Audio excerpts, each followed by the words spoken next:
own path. Kelly was known to be a force to be reckoned with. You look beautiful in it tonight. She's a big personality. Everyone loved her. She was an inspiration to people. She was my rock. She touched lives. I was proud of her. Until it all came to a tragic end. I saw the door open, the woman get thrown out. She was shot. I was devastated. I was in shock. Everything just kind of went blank. This can't be happening. Not one of mine. Her death leaves the community desperate for answers. Was this a hate crime? My sisters die on a daily basis. But can police bring her killer to justice? You wanna go for a ride? He's portraying himself as a good Samaritan. But what's the story here? There's definitely more to it. I was angry. I was furious. They got in my car and they wouldn't get out. This individual that appeared to be female, when they spoke, was a male. It's always the gay panic defense. December 7th, 2018. Detroit, Michigan. Once a powerhouse of American industry, the Motor City is struggling to reinvent itself. Detroit's a great town, but it's a gritty town. And we've experienced some very serious housing and economic crises. So it's really been trying to bounce back from all of that. Detroit is making a comeback. Our city is on the up and coming. But every reinvention has setbacks. Early that Friday morning, Detroit 911 receives an urgent call from the vicinity of Palmer Park. Palmer Park is a historical park in the city of Detroit, located in the University District. The Palmer Park area in the night can be a little bit of a sketchy place. This woman needs help. The caller says there was a woman lying in the street. I think she's hurt. Let's get somebody out here. It was approximately 5:55 in the morning. Police are on the scene within minutes. My victim was laying on the ground, face up, on the corner. She was grasping what appeared to be a metal spike or like a piece of scissors. And she's bleeding from what appears to be a single gunshot wound. It was her left side right here, like in the armpit area. Oh, she's gone. The individual was deceased on scene. According to the ID the police find in the purse, the dead woman's name is Kelly Stowe.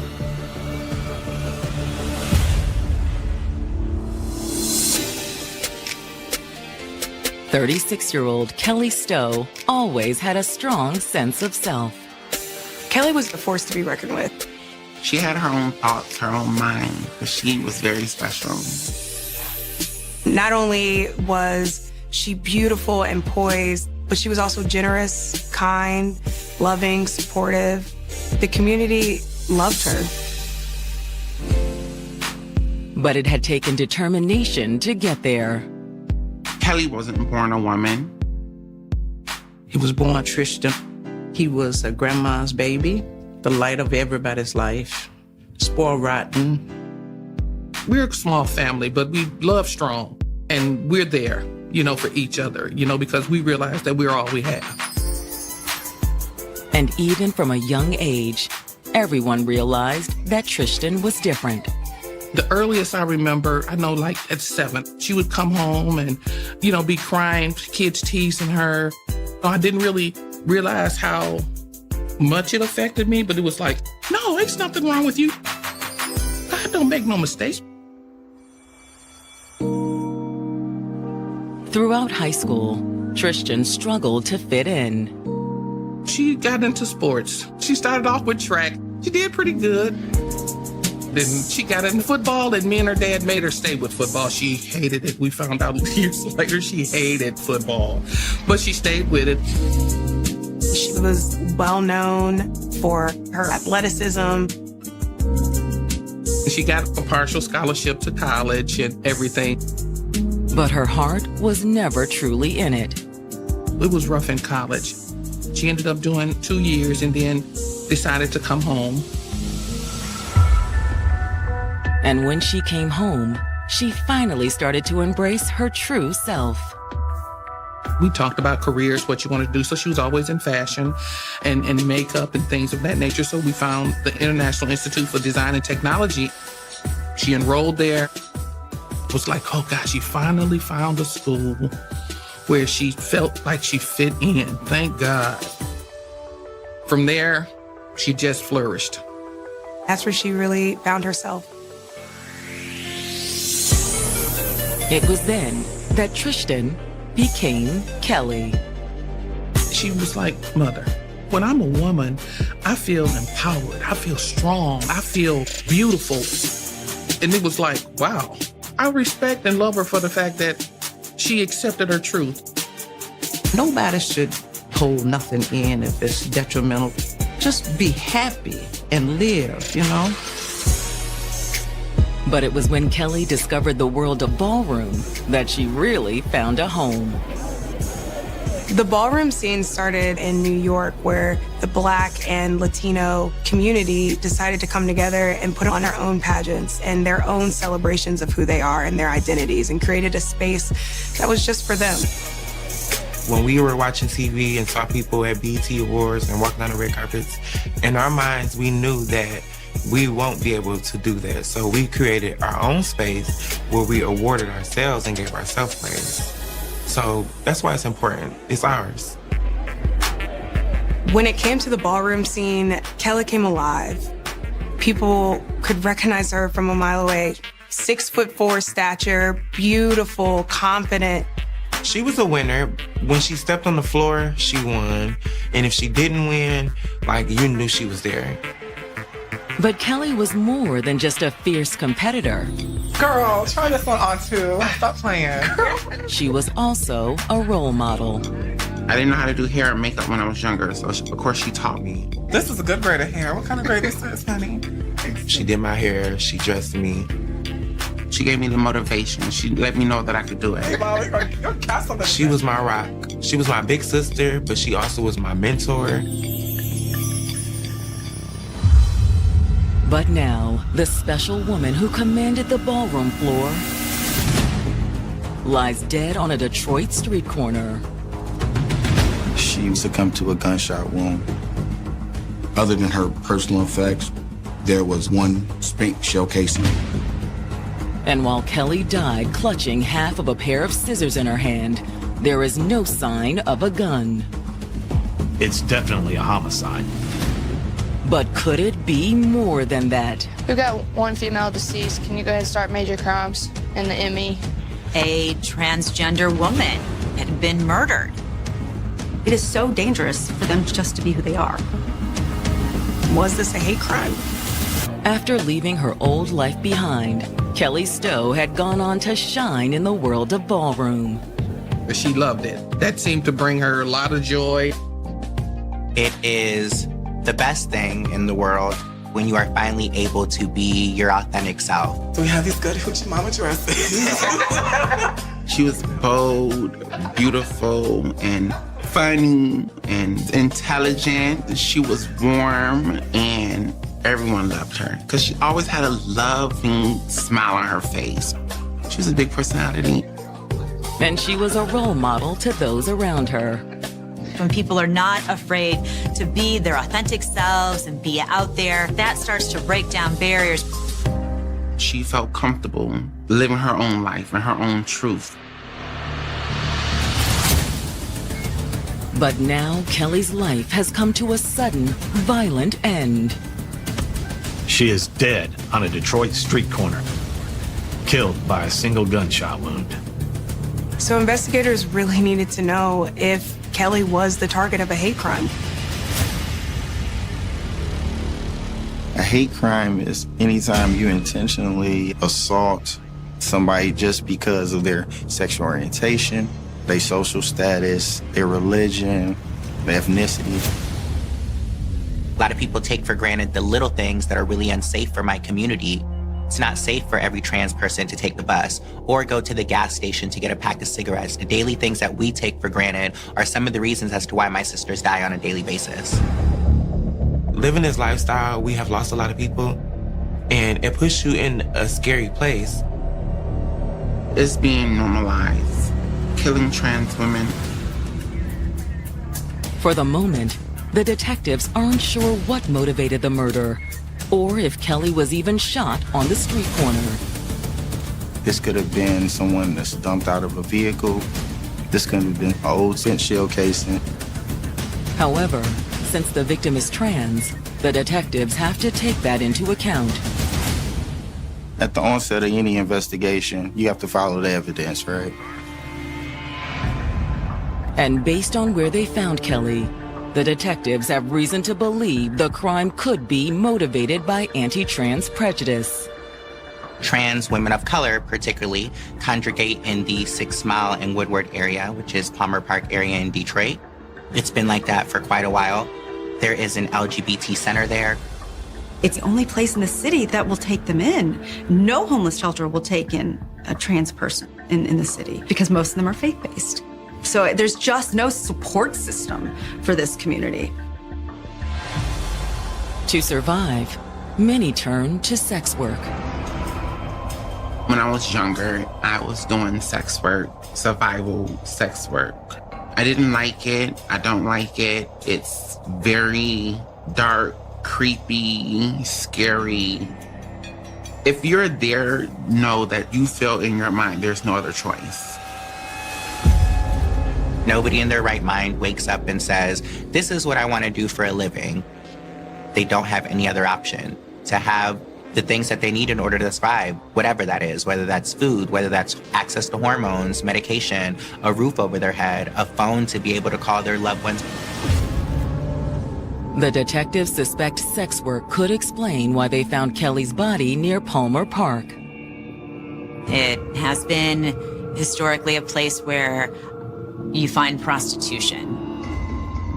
If someone is looking for a target, if they're looking to murder a transgender woman, the Palmer Park area would be the perfect place to do that.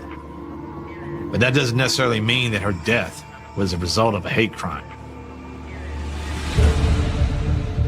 Hoping for insight, detectives start knocking on doors around the park. They're looking for more witnesses, right? People who were in maybe the park area, but it seems like nobody saw anything. A lot of times, the community doesn't want to step forward. A lot of times, it's mistrust of the police. They don't want to be targeted themselves or retaliated against. We can do what we can, but they still have to live in that community at the end of the day. However, the canvas does produce one thing that could be useful. There was a church across the street that had video. But before the detectives can get a copy of the video, 911 dispatch gets another urgent call. The call came in about 6:30 in the morning. I like to report a shooting. It's coming from a gentleman who says that he experienced a robbery in the area earlier that morning.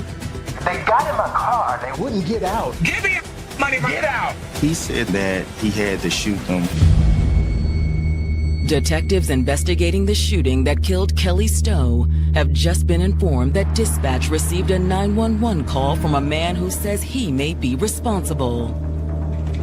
He said that he was driving early morning on his way to work and got flagged down by someone right outside of Palmer Park. It looks like she was in distress. I slowed down to see if she needed any help. The caller, 46-year-old Albert Weathers, says he'd stopped to see if she needed assistance. We learned that he was a pastor of a church in Sterling Heights. He does also say that he was a form of law enforcement because he was an armed guard at the Water Authority. So he had a little bit of training. You okay, ma'am? Oh, God, I didn't think you stopped. He said that he was surprised when she had a low voice, like a man. But he says it's what happened next that really took him by surprise. Give me your money. The woman attempted to get in the car and rob him. She pulled something out of her purse. It looked like a knife. Give me your money, get out! He says that he'd instinctively gone for his gun. In addition to being a security guard, he has a concealed carry permit. Out!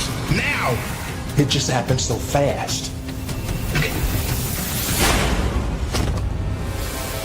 He said that he was aware that the gun went off.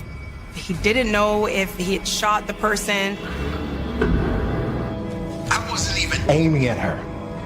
He said she fell back out of the car. He yanked the door closed and then drove off. You're scaring me to death. He said it wasn't until he calmed down and started thinking straight that he called 911. When the detectives return to the precinct to reach out to Albert, he agrees to come in and give them a statement. He wasn't too hesitant about telling his story. Thank you. While they wait for him to arrive, word of Kelly's death spreads through Detroit's tight-knit trans community. In our community, news travels fast. Like, I found out immediately. When I got that call, I was devastated. I was in shock because I literally talked to her a couple days before. The news also reaches Kelly's family. A friend of hers had called, and she said, well, on the news, they had this story that a trans woman was killed, and I think it was Kelly. I guess everything just kind of went blank for a little while because I couldn't just get that together. You know, she's dead. I was just like, this can't be happening. Not one of mine. You know, that happens to other people. While Kelly's family reels from the news of her death, Albert arrives at the station to give his formal statement. He appeared to be very forthcoming. I'm just, still shaken up by the situation. Yes, sir. He starts the interview by telling the detective what happened that morning. He told us that he was on the way to work and realized that he didn't have enough gas. I needed, to stop at the gas station. He went to a gas station that he was familiar with in the area and comes to the intersection of Brush and 6 Mile. That's when an individual on the corner waved their hands like this, as if they were in distress and needed help.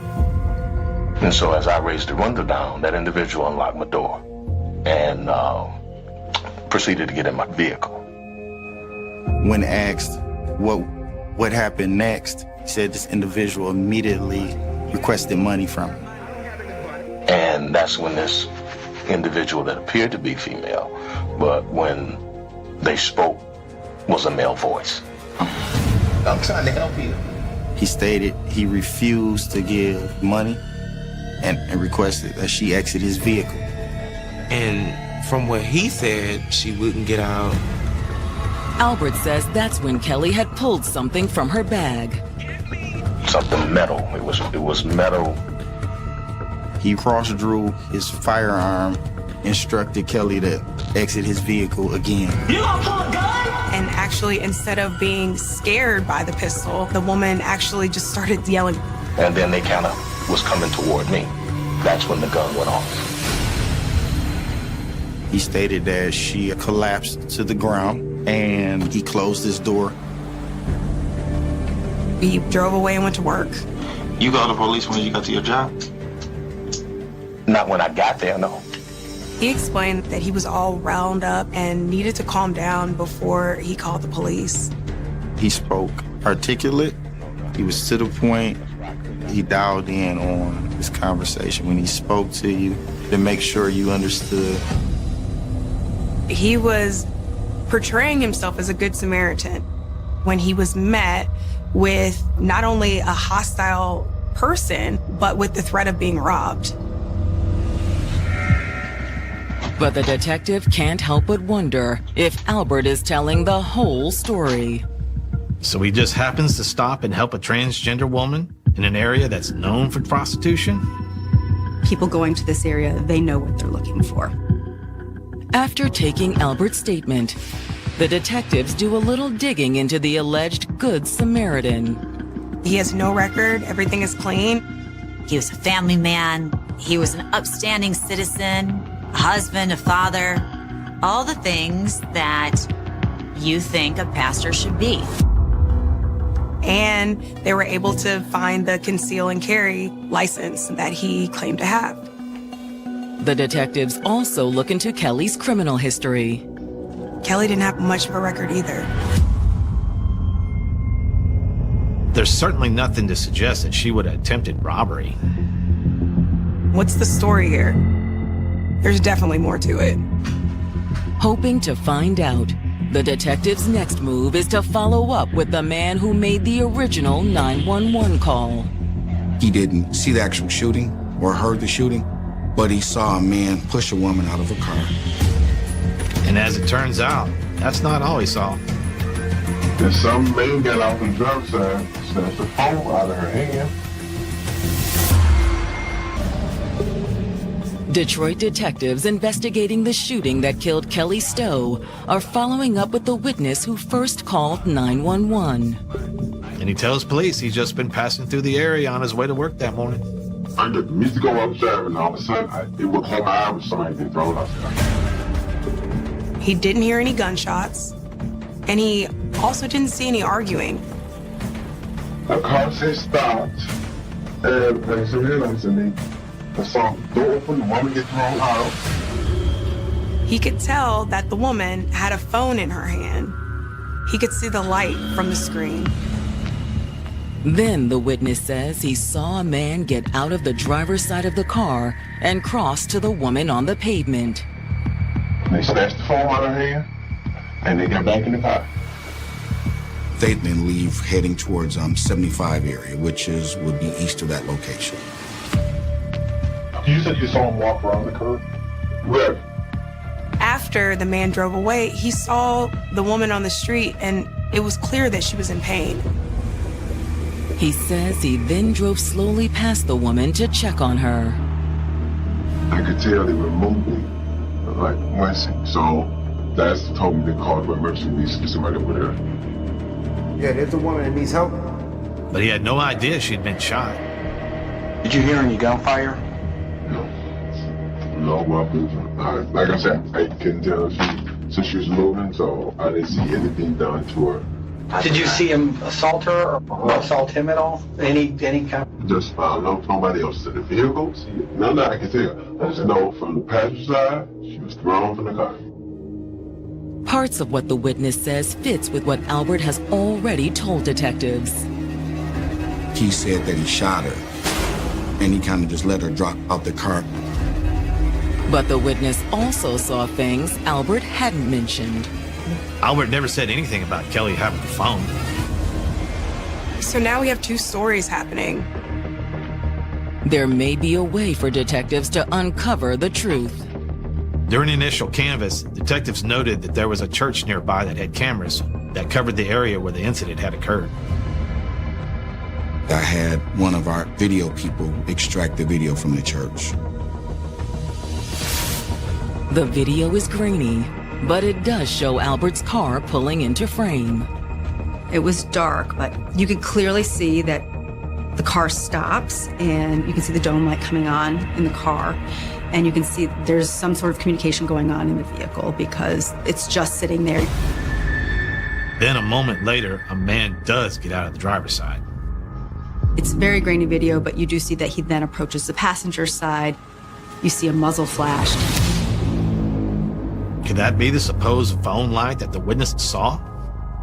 Kelly's essentially dumped out of the car, left in the street, and he goes back around, gets into the driver's side, and pulls off. However, while the video doesn't quite match the eyewitness statement, it doesn't confirm Albert's account either. Mr. Weather stated that a woman flagged him down as if she needed help at that corner. But in the video, Kelly was already in the car when Albert pulled up to the corner. Which makes me believe that he picked her up at a different location.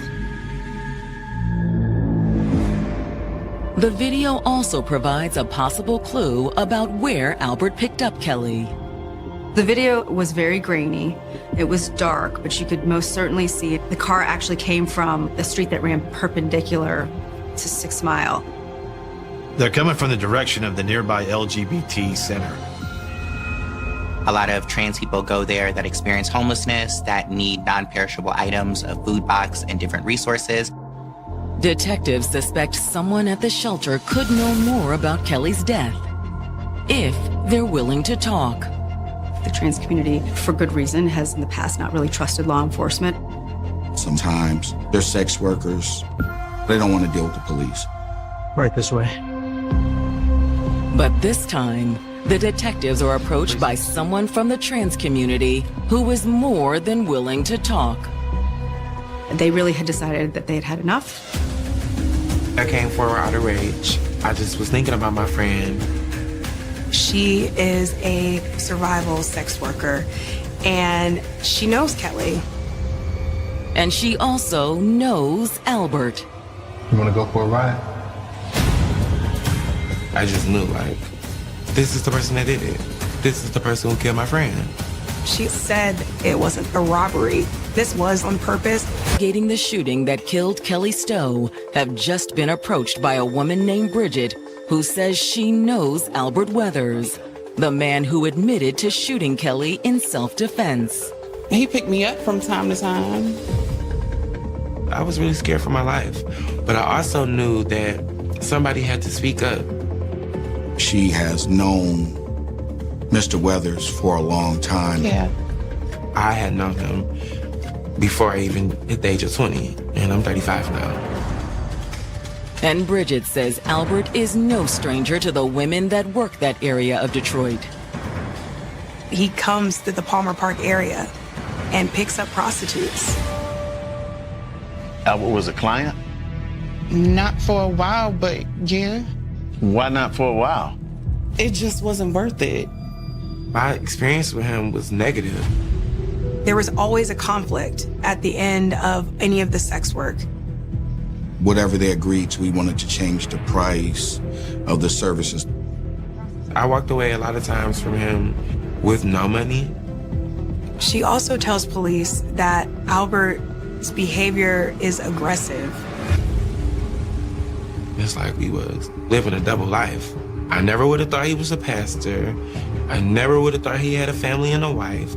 He was very manipulative and verbally abusive. Like, he was a monster. So you saw Albert pick up Kelly before?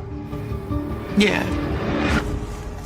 She had been on dates with him. I won't be able to say how many, but I knew that she was familiar with him. That just changed everything and completely blew his story out of the water. Well, we'll be in touch. I'll see you out. After talking to Bridget, the detectives turn back to Albert. He sticks to his story at first. Well, I already told you. I saw her on the corner. What if I told you that we had evidence that you're lying? What evidence? I explained we have video. The video was grainy, but it showed that no one was walking in that area at that corner. Okay. I picked her up. We had an argument. But I didn't mean to kill her. He said he pulled the trigger by mistake. I just wanted her out of my car. Why don't you just call 911? I was scared. Scared of what? Jesus, I'm strong tonight. I'm wiser. I'm much better. He's a pastor, and he didn't know how this was going to be perceived, that he was picking up a trans woman for sex. As long as we continue to villainize trans women, we're going to continue to be murdered. We're going to continue to have higher rates of domestic violence because of the social stigma. The reality is a lot of them rather love us in private and kill us in public than have anybody know of their association with us. But while social pressures and prejudice created the circumstances that led to Kelly's death, it was Albert who pulled the trigger.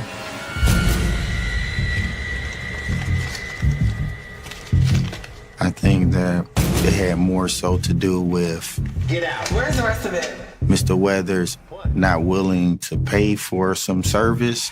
Where's the rest of my money at? Stop playing with me. I asked you to get out. I'm not going nowhere. You're going to give me the rest of my money that you owe me. You got the right one today. I'm not gonna say it was premeditated, but I just felt like he already was ready for that type of situation. I don't know what you walking over here for. I'm not going nowhere. You're going to give me the rest of my money. Out. He pulled the trigger and shot her one time. And then he just left and went to work, like a normal day. The way that he left her in the street and drove away, it's sickening. I don't think he saw us as people. I think he saw us as a lot of people do, a fetish. It became pretty clear that he wasn't the upstanding pastor and father and husband that he had claimed to be. Miss Albert, stand up.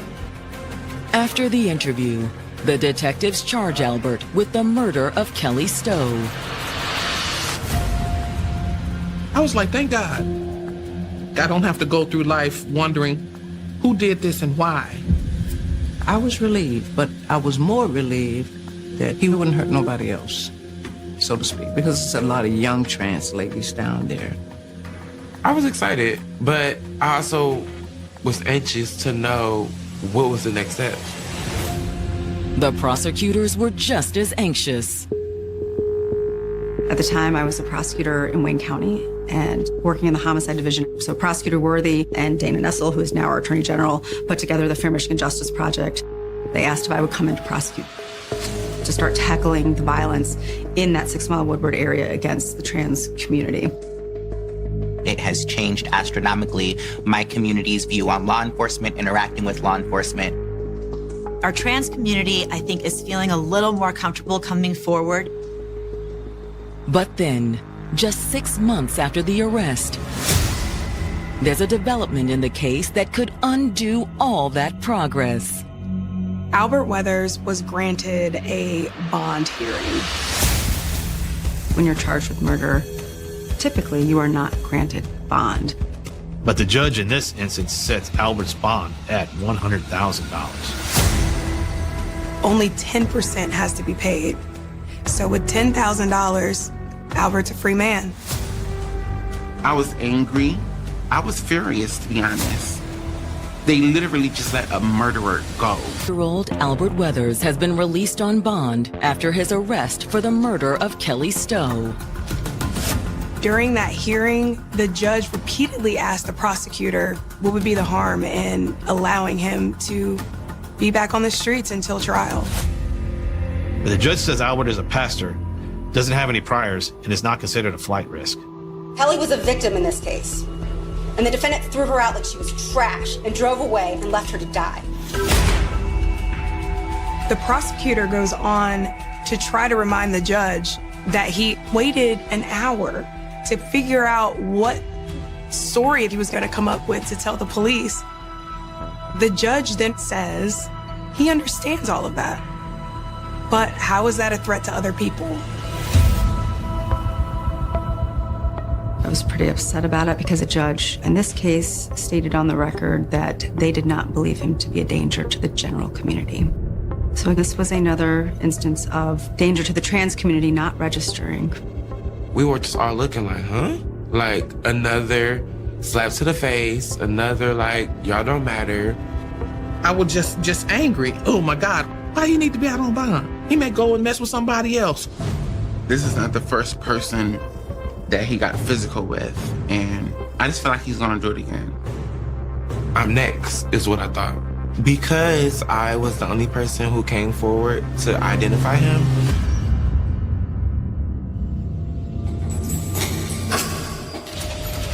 After making bond, Albert returns to his job as a security guard. And to his church. He even officiated at a wedding. It was crazy. It was more like manipulation. I wanted to go to his church. I wanted to rally like a group of people together just to go to his church on one good Sunday, right? Because I wanted to know if his congregation really knew who was sitting behind that pulpit. Albert spends the next 4 years out on bond awaiting trial. With the COVID, the pandemic, everything got pushed back and pushed back and pushed back. It really had everyone asking, is he ever going to be on trial? I had to just say, okay, God, revenge is yours, because it's going to come to an end eventually.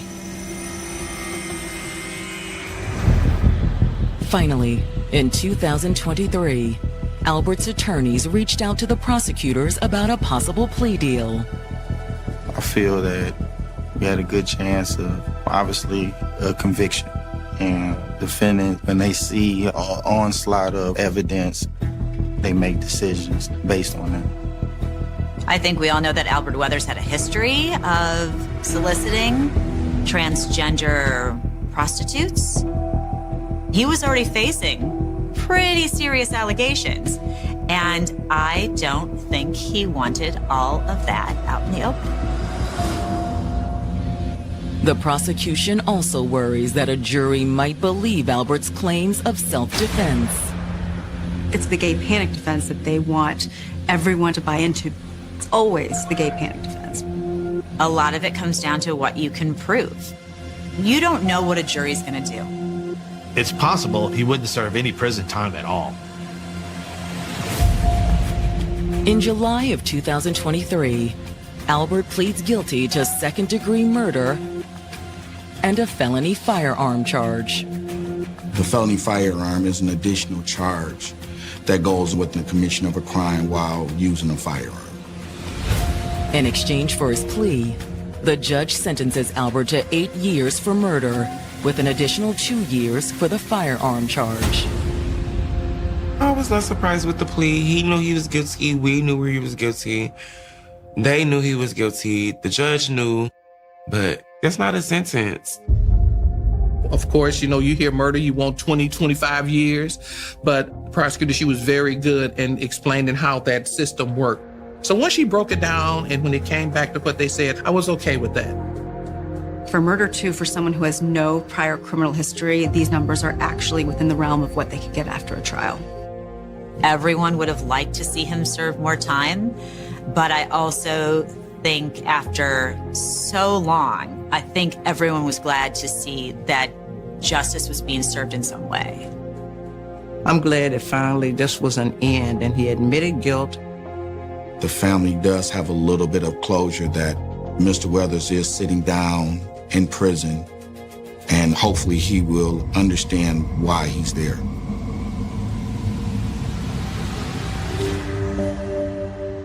And while that hardly makes up for the loss of Kelly's life, those that loved her are dedicated to ensuring that others don't suffer the same fate. I didn't get a chance to save my friend. Like, I'm an advocate in the community now. What happened to Kelly and what has happened to so many other transgender women of color who find themselves in survival sex work is that they couldn't find work elsewhere.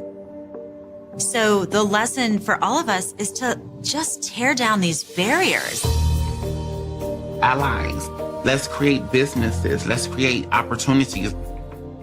If we all sit at a table, right, we can build. It's a fitting tribute to the woman who meant so much to so many. She touched lives.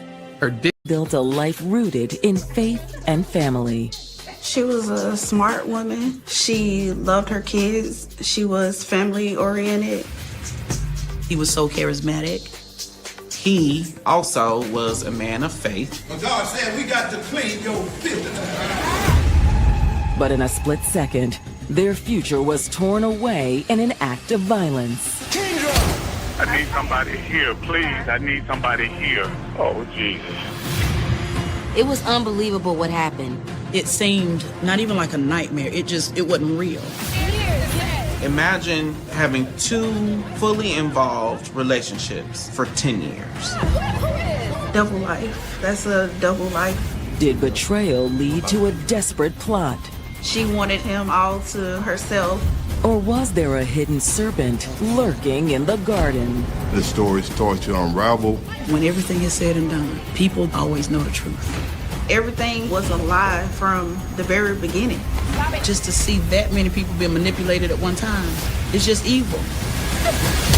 Summer in Macon, a mid-sized city located 85 miles south of Atlanta and known as the heart of Georgia. It's very affordable, a great place to raise a family. It's not too country, it's not too city. I think it's the perfect blend. But just after midnight on June 12th, the quiet city is jolted by an urgent call to the Bibb County Sheriff's Office from local pastor William Pounds. Will Stephen Registry? Ma'am, my girlfriend, she shot herself in the head. I need an ambulance, please. I need somebody here. Yes, sir. I can get him en route for you, okay? But I need you to try to calm down for me. Oh, Jesus. On the 911 call, William is panicking and Kendra is in dire need of medical attention. She's not breathing. Okay. She's not breathing. I'm going to try to do CPR on her. Okay. All right. 1, 2, 3, 4, 4, 3, 1, 4, 2, 5, 3, 6, 4, 7, 1, 8, 2, 9, 3. As William fights to keep Kendra alive, first responders race to the scene. Every second is critical. As the minutes tick by, Kendra's chances of survival grow dimmer. For as long as anyone could remember, 46-year-old Kendra Jackson had been a beacon of light in her community. Kendra was a sweetheart. When she showed up, she brought the sun with her. People loved her. They say that she was a good mix of sassy and classy. When you say classy, you say Kendra. You just knew she was gonna look her best, speak her best, present her best at all times. The daughter of a reverend, Kendra was raised in a devoutly religious household alongside her 3 siblings. Growing up in a Christian home, especially when your parents are involved in preaching, it can have a big influence on you, and there's a lot of pressure to always do your best. That kind of defined her trajectory in life. And nothing in Kendra's life was more important to her than motherhood. Kendra got married at a young age. Her and her husband had 3 kids. But the relationship between Ms. Jackson and her husband was not as strong as they had hoped. And they ended up growing apart and divorced. In the years following the divorce, Kendra worked hard to give her children a good upbringing. Okay, great. She was very loving towards her kids. Her kids were the priority. I'll take care of that for you. She was able to eventually find a good job as a personal banker. She had a part-time job working in a jewelry store. I'm like, girl, why are you working 2 jobs? Because she was trying to take care of people. You're a little busy, girl. If anyone could handle the stress of motherhood and work, it was Kendra. Taken care of. We call her Michelle Obama. Like if she was having a bad day, she would have the classiest bad day ever. She was always in mama mode and let me make it better for you mode. Kendra was the total package. So it seemed only a matter of time before a new suitor came knocking. She's maintained her faith that God would provide her a good man. Can I help you? Yes, I have some questions about my bank account there. Okay, let me take a look. William Pounds was a prominent preacher, and he was also a senior master sergeant in the Air Force. If he was to walk in, he would immediately grab your attention. He's a good-looking man. He was always well-dressed, well-mannered. The 2 of them quickly hit it off. I hate to be forward, but you mind joining me for dinner on Friday? I'd like that. He had, a great resume. He also was a man of faith, which immediately resonated with Kendra. Within a short period of time, Kendra was smitten, and then when she saw him preach, her love grew even bigger. But God said we got to clean your filth. You still got some dirt on your nails. But even though you have dirt on your nails, he died. Yeah, before you got your engine running like new, he died. Yeah. He was so charismatic. His congregation loved and adored him. He was able to breathe his own passion into the Word of God, and Kendra found that absolutely inspiring. To Kendra, it felt like William could be the one, but she had no intention of racing to the altar. Kendra's first marriage failed, and she was cautious about running into this one, so her and William took it slow. This is a new person that you're introducing into your world, your children's world. They dated more than 12 years. I think game night went well with the kid. It did. We should do it again sometime. He was safe for her, and he was her nice guy. And he created that story for her. In 2012, William finally popped the question. Well, I was thinking about doing this somewhere a bit more romantic, but Kendra Jackson, will you marry me? Yes. In that moment, she was like, okay, this is the one. This is the man that God sent to me. Kendra thought all of her dreams were coming true. But now, a few short years later, the couple's future has been hurled into doubt. Instead of walking down the aisle, Kendra is barely clinging to life. William was on the phone with 911 and told investigators that she shot herself in the head. Damn it, Kendra, why you want to do this to me? When first responders arrive on the scene, William leads them to the bedroom. She's over here. They find her collapsed on the floor in a pool of her own blood. The first responders immediately jump into action. The paramedics tried to apply first aid. Every attempt was made to resuscitate her, but eventually it was clear that it was too late. Kendra was dead. For more than a decade, Macon pastor William Pounds had been Kendra Jackson's rock. William was her handsome knight in shining armor. He was charismatic. He said all the right things. She was planning a wedding to, a man that she loved. Until a bullet to the head severed their bond forever. The paramedics tried to apply first aid, but it became too late. Kendra was dead.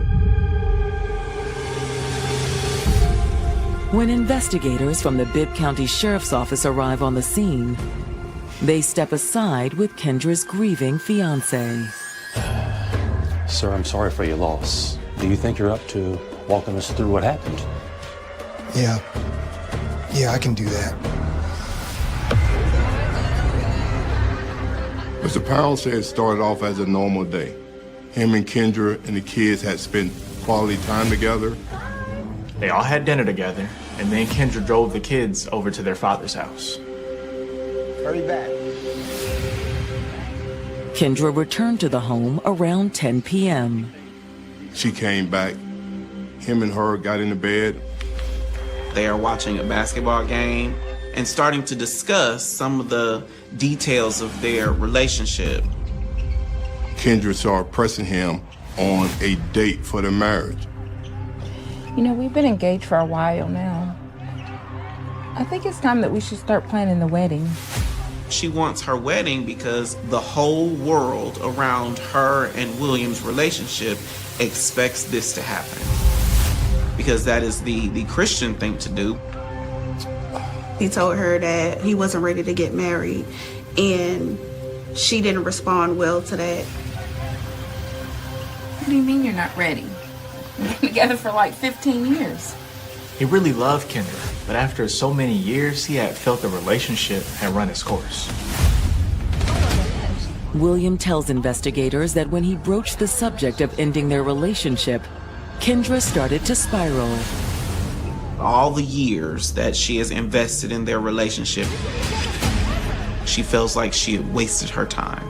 Kendra, calm down. We can talk. Don't tell me to calm down! He says that she flew into a rage. Kendra grabbed the handgun off the dresser drawer. And he thought that she would shoot him. But instead, Kendra turned the gun on herself. William told investigators that she shot herself in the left side of the head. Oh my God! He goes, attempts to resuscitate, he attempts to do whatever he can. William said he hurried up and rushed to her side to control the bleeding as he dialed 911. 2, 3, 4. To the detectives, William looks like a broken man. He just explained he witnessed his fiance committing suicide, and that's not an easy thing to cope with. Thank you. With any death like this, they have to perform an investigation. But in the case of suicide, it's typically just a formality.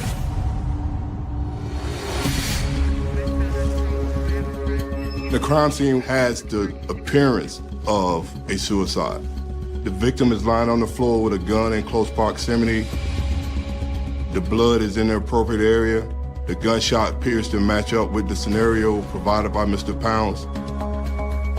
They did find an entry on the wall from the gunshot wound to her head. But then investigators discover something else that piques their interest. A second bullet hole. Looks like another bullet hole into the bed. Sure does. So this strikes investigators as odd because based on Williams' recitation of events, she only fired one bullet. However, detectives know that a traumatic event can play tricks on a witness's mind. When you have so much adrenaline and stuff rushing through your body, sometimes you can't account for what really happened during that time. We might have what we call auditory exclusion, which really lessens a person's ability to hear in chaotic situations. Also, with many suicide attempts, some may fire a practice shot before they work up the courage to turn the gun on themselves. Having completed their preliminary examination, detectives hand the scene over to their forensic team. Now, Bibb County investigators have to face the difficult decision of notifying Kendra's loved ones. Kendra's teenage daughters are with their father. The children, her ex-husband, are all shocked that Kendra had taken her own life. Suicide? Are you sure? It was disbelief, because there was no prior indication that Kendra would be susceptible to committing suicide. There has to be another explanation. Our mom would never hurt herself.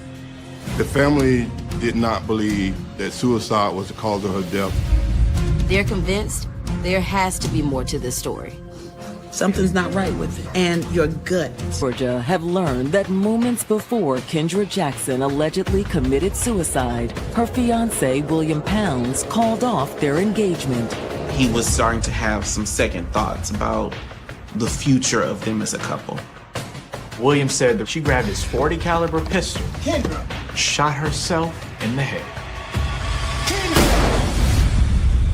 But now Kendra's loved ones are telling the investigators they find that story hard to believe.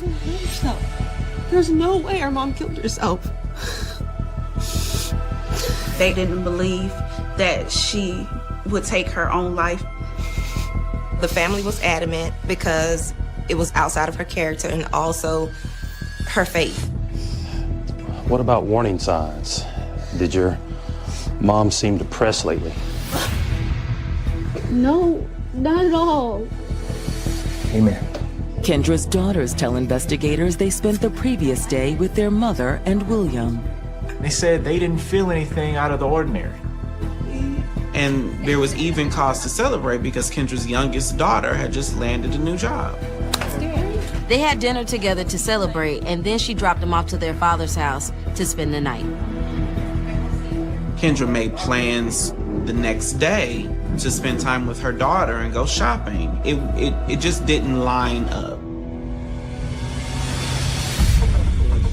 Kendra's daughters also echo what William said in his statement. the couple wasn't in agreement about their impending wedding. He just kept pushing back the wedding.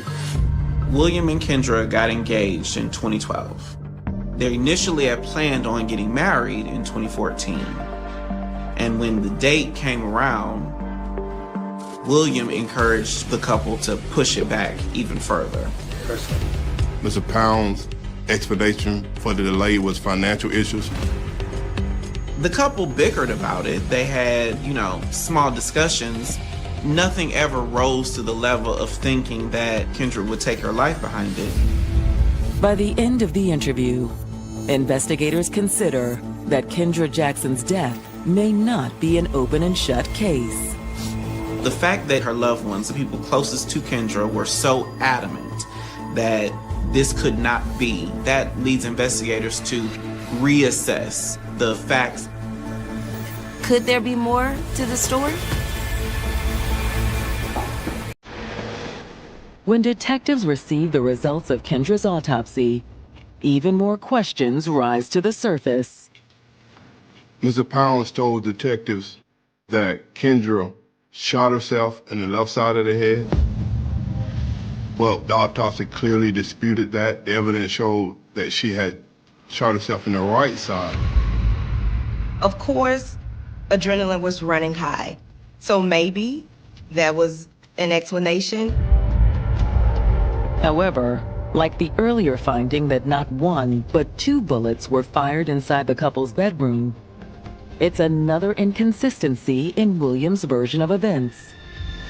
Had the chaos played tricks on William's memory, or is the story not adding up? Police asked William to come into the station for a follow-up interview. Appreciate you coming in on short notice.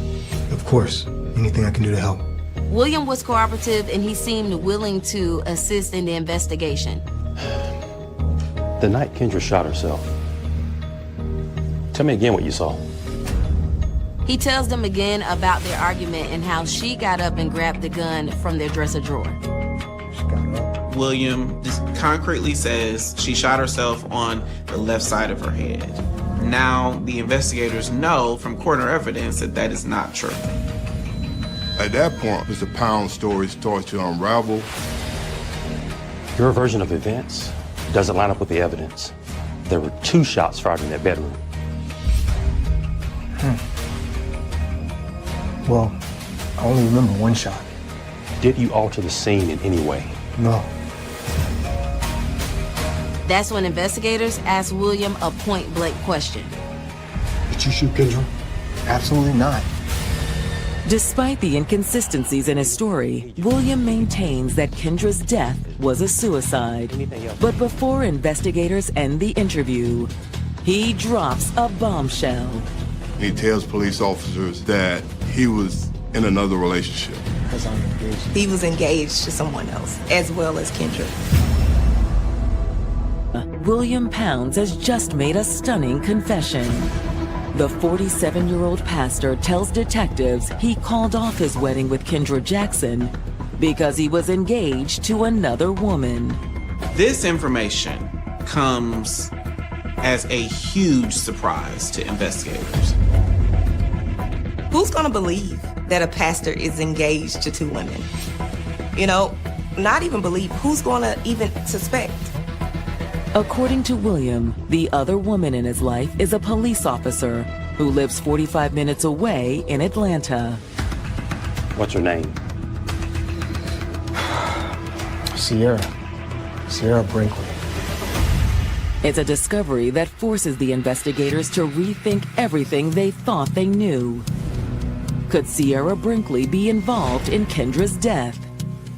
Maybe she wanted William all to, herself. The fact that she was a police officer, she had access to a weapon that might help her facilitate this type of crime. Sierra agrees to drive down from Atlanta to meet detectives at the Macon Police Department for an interview. She confirms that yes, she and William, they are engaged. She reveals to the detectives that they had actually been together for over 10 years. You said 10 years? That's right. I mean, that was like wow. Double life. That's my first thoughts. That's a double life. Imagine having two fully involved relationships happening an hour away from each other for 10 years. The level of coordination, level of secrecy that you must maintain. You're trying to satisfy two people. You're trying to take care of two homes. As an investigator, when it comes to Sierra, we want to look, when did she become aware that Kendra existed? Where was she at the time this incident happened? According to Sierra, Kendra's existence was no secret. What William had told Sierra is that Kendra was an ex, that they had been broken up, separated for years. I thought that was the truth up until like a few weeks ago. One day, Sierra decided to drive down to Macon and surprise William at his house. When Sierra popped up at William's house unannounced, Kendra's there. Sierra asked her, you know, like, what are you doing here? What do you mean, what am I doing here? Who the hell are you? Kendra held up her finger with a wedding ring on it and said that they was engaged to get married. So what did you do next? I confronted William. Wait, no. Go upstairs. I'll handle this. Go upstairs. What is going on? Let me explain. William promises to Sierra that things are over with Kendra. Look, she just came over to pick up some stuff. Our relationship, it's over. Come on. Don't give me that look. You're my only girl and my soon-to-be wife. Okay? He says they can start preparing for their marriage by going to premarital counseling, hopefully to resolve some of the issues around honesty and fidelity. And you agreed to go to counseling? Yes, I did. They were due to be married on June 12th, and that was the exact same day that Kendra died.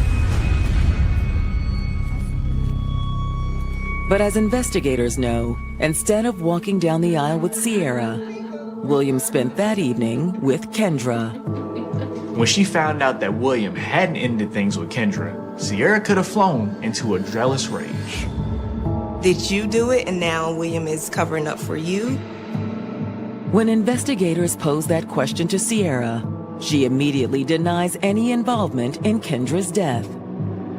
Of course, Sierra says no. The last time she was even at William's house was on June 5th, a full week before the incident happened. As police work on verifying Sierra's statement, detectives receive the completed report from the CSI technicians who processed William's home. And their findings are eye-opening.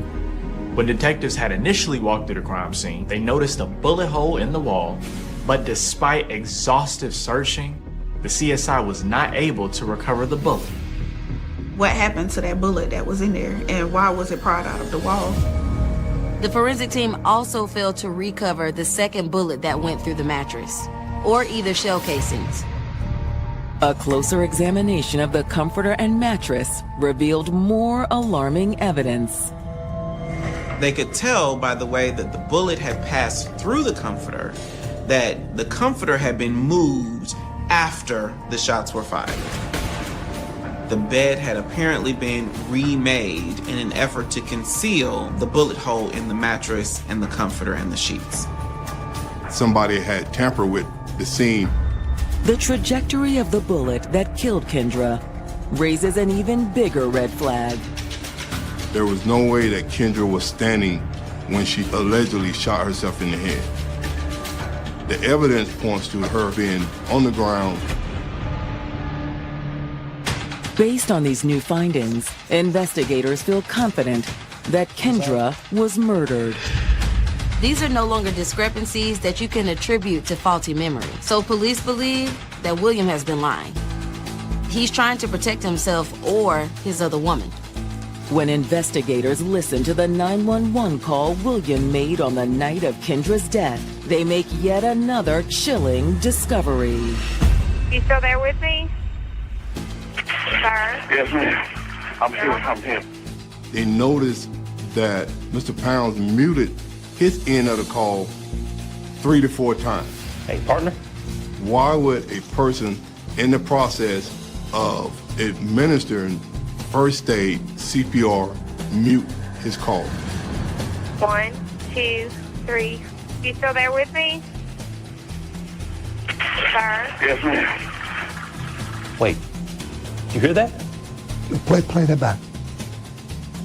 Sir? Yes, ma'am. When he unmuted the phone call, you can hear the toilet flushing in the background. If you are doing CPR, then how are we hearing the flush? The night he alleges his fiancée Kendra Jackson committed suicide, they notice a curious noise in the background. You still there with me? Sir? Yes, ma'am. You can hear the toilet flushing in the background. They suspected that toilet flushing noise could actually be William flushing down the bullet and the shell casings. When detectives follow up with the paramedics who responded that night, they poke even more holes in William's story. William told 911 operators that he performed CPR on Kendra before first responders arrived. But first responders, they said there was no sign of blood on William's clothes, except for a couple tiny specks on his pants. With the amount of blood on the scene, his hands and his lower shirt should have been covered in blood. The first responders go on to say that William told them something else in those first frantic minutes. Their story they got from Mr. Pounds was different than the story that Mr. Pounds told the detective. He said that he was downstairs and then he heard the gunshot go off upstairs, and then that's when he ran upstairs. William told them that he had to kick the door in order to get to Kendra. There was no evidence that the door had been kicked in at all. As red flags pile up, detectives also start to hear from Kendra's closest confidants. They all agree that her decade-plus relationship with William was nothing short of a roller coaster. Kendra's friends explained to investigators that William was not this perfect fiancé, perfect man. William was a liar, he was a manipulator. He knew he was good looking and he had the gift of gab. I think he felt as though that was a calling card for him to get into any door he wanted to. She had caught him cheating on multiple occasions. Who is this? Kendra. Who is she? Phone. Who is this? Stop. What are you doing? I'm sorry, okay? You know how much I love you. It won't happen again. To their dismay, friends say Kendra stayed with William despite his philandering behavior. Even when she knew it was broken, she loved enough to be able, I can put it back together, I can fix it. She really believed that. Jesus reminds us to forgive. It's almost like, you know, when somebody's in a Ponzi scam and they keep putting their money into it, and you don't want to tell them not to, but you kind of want to take their checking account. But she kept depositing and he kept taking. She's already experienced divorce. So maybe Kendra was thinking, I don't want to start over. Don't worry. Friends say the couple's engagement offered Kendra a fleeting moment of happiness. She was proud of her ring, but I think that's all she had, was that ring. It was a shallow happiness. They would discuss a wedding date, and he would move it or come up with some type of excuse. Anything that he said was a lie. All of it was a lie. And every day it was killing her. Every day it was taking more of Kendra from Kendra. And she loved so hard that she put blinders on and couldn't even see that she was being stripped from herself. However, in the past month, friends say Kendra had stopped wearing her engagement ring. After Kendra found out about Sierra, that felt like the last straw. Now, not only have you been played by a fool, but you've been playing the fool. Kendra was done at this point. In the course of their interviews, detectives learned that William's affair with Sierra Brinkley wasn't the only one. The investigation reveals that William had been seen about 5 separate women. He was stringing them all along, telling each of them that they were the love of his life. It was disgusting. When authorities received Sierra Brinkley's phone records, William's last defense finally crumbles.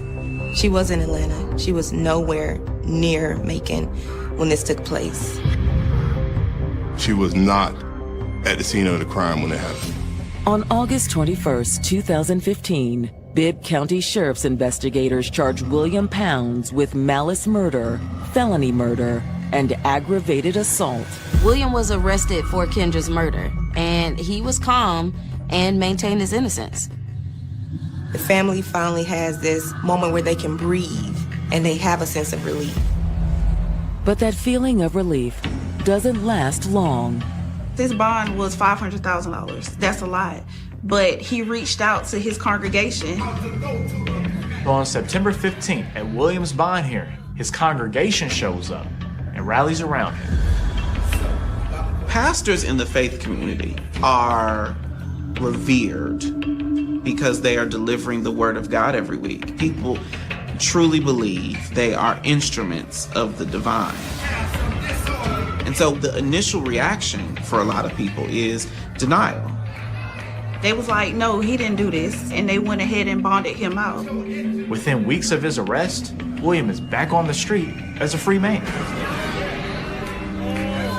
For Kendra's loved ones, it's an ominous sign of things to come. It just goes to show just how powerful he is. He feels invincible.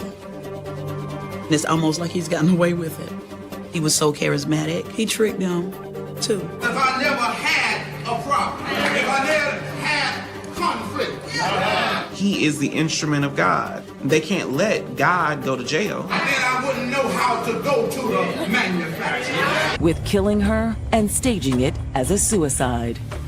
William is a respected, beloved pastor. So the congregation is quick to rally money to get him released.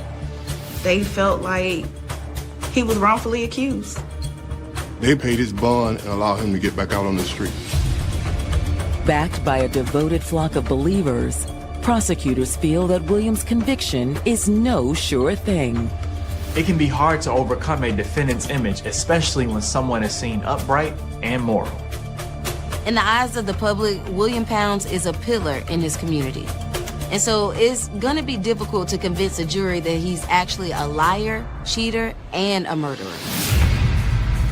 But as the trial date approaches, prosecutors receive a helping hand from an unexpected source, William himself. As a condition of his bond, Mr. Pounds had to wear an ankle monitor so his whereabouts could be monitored. He had restrictions. He's approved to go to places that, a normal person would need to go. The doctor's office, the grocery store, his home. However, the powerful pastor has no intention of following the rules. He was breaking his bond conditions. He was drinking, he was going out to parties like nothing never happened. Kendra's gone, this sweetheart. These two daughters now don't have a mother. So many people affected. And the nerve of him to celebrate anything ever again in life. He was clearly violating the conditions of his bond, and he was rearrested. This is when the congregation started to realize that this is not the church-going man that they all thought he was. Just to see that many people being manipulated at one time, it's just evil. I felt bad for the people.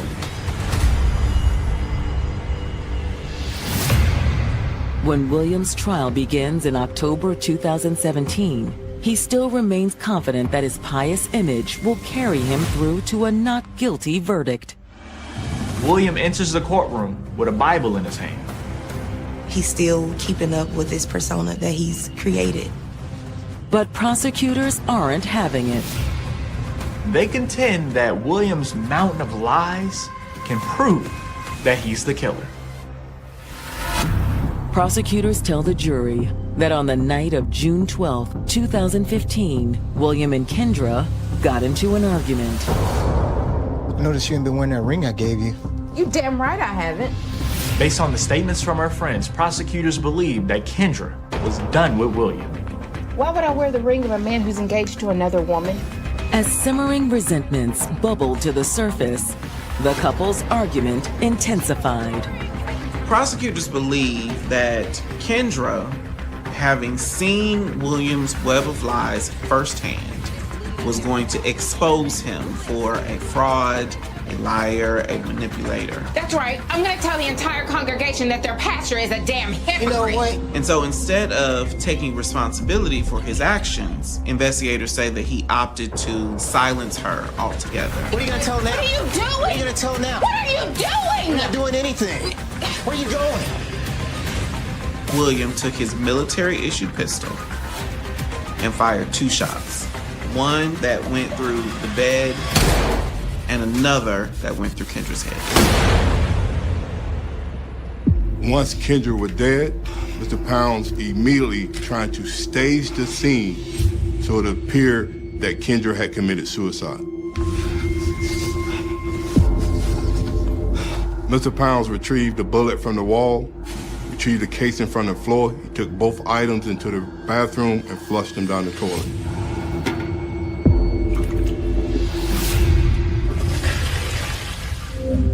Once the jury retires to deliberate, it doesn't take them long to return with their verdict. William Pounds was found guilty of malice murder, felony murder, and aggravated assault. William was sentenced to life without the possibility of parole. It's a victory for the dedicated investigators who worked tirelessly to bring William to justice. But for Kendra's loved ones, the conviction falls short of healing their wounds. I don't think there's any amount of time that he could do to repair the pain and the hurt and the brokenness. That doesn't bring Kendra back. It takes a unique kind of manipulator to prey on so many women.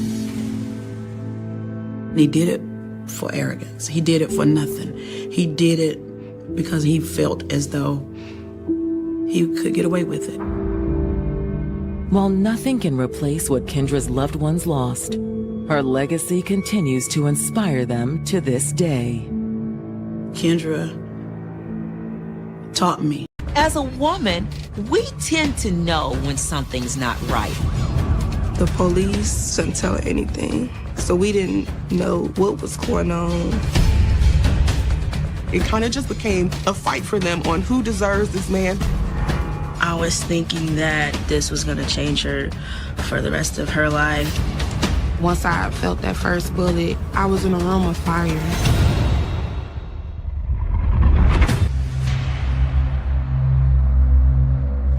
Halloween night 2020.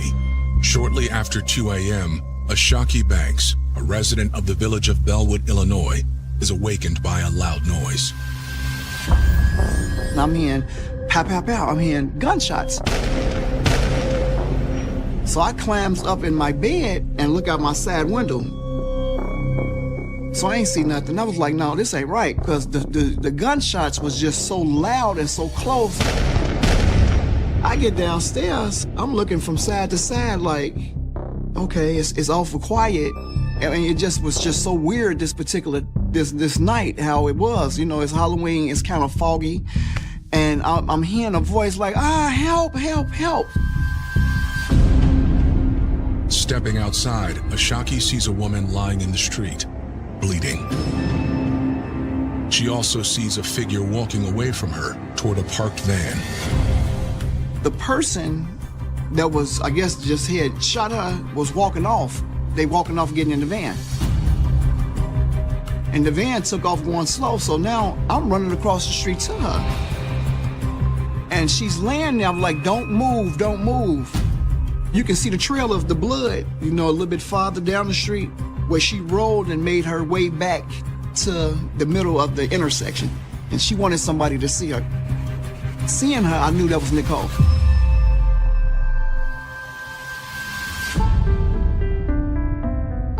Nicole C. Jones was born on August 12, 1996, and grew up in Bellwood, a suburb west of Chicago. I was raised by my mother. It was only me and her, single child. Even though my father was absent in my life, I still had very strong male role models. My grandfather was one, my uncle. My mom's sister, my aunt, she died when my cousins was fairly young. So I grew up, my mom helped raise them with their father. So we grew up like fairly close to each other. So they were like my sisters. Nicole and I and my sister, our upbringing, we were pretty much like the three amigos.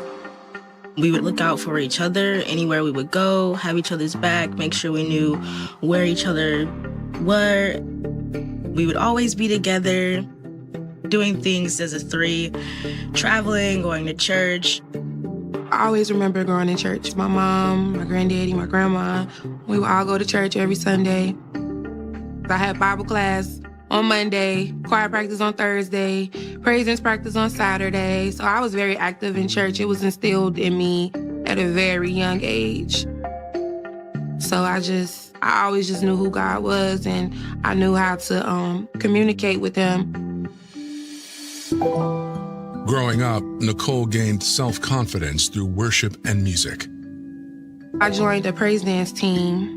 I was on the team for all 4 years. I was also in my high school choir. I don't have a soloist voice, but I can sing. I could be background.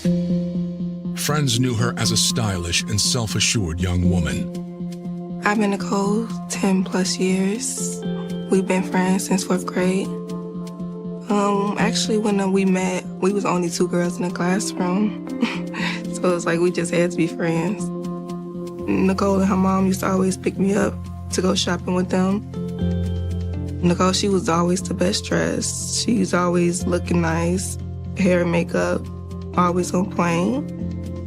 She was the girl, that girl. Like, nobody could tell her nothing. In one area of her life, however, Nicole didn't have as much confidence. I was very shy and insecure by dating as a younger girl. I think that her mom was very cautious about things, as she should as a mother. Being a mother of a daughter in Chicago, I think that it was important for her to be a little stricter. So Nicole had a lot of guy friends in school, but because of how strict her mother was, she wasn't able to have like guy friends at home or to like hang out with them. I was always so covered up in high school, and then when I got older, I just got comfortable in my own skin. And I think that kind of reflected outward. So guys came attracted to that. 19, I really just started coming into myself, really feeling my body, knowing that I was beautiful and sexy. In early 2019, 22-year-old Nicole was working at a call center for a major pharmacy chain. Around that time, she met her first serious boyfriend, Dejon Kelly. I met Dejon on Facebook. He came into my DM and gave me a wave, and I waved back. I don't give out my number right away, so we just kept it on Facebook for a little while. And then he came back into my DM again, just on a random night, and we talked on the phone for like 2 hours that night. A few days later, Nicole and Dejon decided to meet in person. We went to a little restaurant and had like coffee and stuff. What intrigued me with Dejon, he had a story. He had been through some things, and he was like overcoming it, and he seemed very determined, and I love the fact that I could talk to him and he actually listened, gave me back feedback. That really attracted me to him. By May of 2019, the couple was seeing each other almost every day. She was excited. She used to tell me all the things they used to do with each other. Dejon was very affectionate, and at first it was something I wasn't used to. I never had a boyfriend to cuddle or anything like that. So when he like began to do that, I was kind of standoffish at first. But as time like progressed, I started to fall in love, and that was one of the things I did see that I liked. I like affection. So he kind of taught me that in a way. I feel that Nicole was more happy. She seemed more confident, sharing that, love and joy with someone on that intimate level. I thought it was great for her and for her confidence. At the time, Dejan was working as a forklift operator at a warehouse, but he had big dreams of becoming a rapper. We talked about just our future. Like, he just was very ambitious. He was always in school for something. So that kind of like drove me, like, I want to go to school. Like, just was a good example in that way. We had even said if neither one of us has a child by 25, we'll have a baby together. I thought Dejan would have been a great father. In 2020, Nicole was working as a certified nurse's assistant when she learned she was pregnant. When we found out I was pregnant, we were both taken back. We didn't expect it, of course. But we talked about it and we agreed to keep it. Unfortunately, the couple lost the baby, which strained their relationship. We had a miscarriage, and we were arguing a lot. Then, on Halloween night, all of Nicole's hopes for the future were thrown into chaos. In the early morning hours of November 1st, a neighbor has found Nicole on the street in front of her apartment, bleeding from gunshot wounds. She was crawling, trying not to die, just, begging, for somebody, anybody just to help her. At that time, I thought, I'm dying. Like, I'm just dying slowly because I just got so cold. I just asked for my mom, and I said, I don't want to die like this. She was just like, call my mom, hysterical. I'm just rubbing her hands, calming her down, just letting her know, like, you're going to be okay. I lost my mother to gun violence. She was shot and killed in 1994. 2012, I lost my 7-year-old daughter to gun violence. Basically the same way. I was not gonna let that girl die. I heard more voices. So I'm assuming more people came out the house by this time. Within minutes, Bellwood police and paramedics arrive on the scene and transport Nicole to Loyola Medical Center. Yeah, they put on the gurney, put in the ambulance, and just took off, and I'm standing there with the police by that time. Just asking me who did it and what happened. I said, I can't tell you who did it and what happened.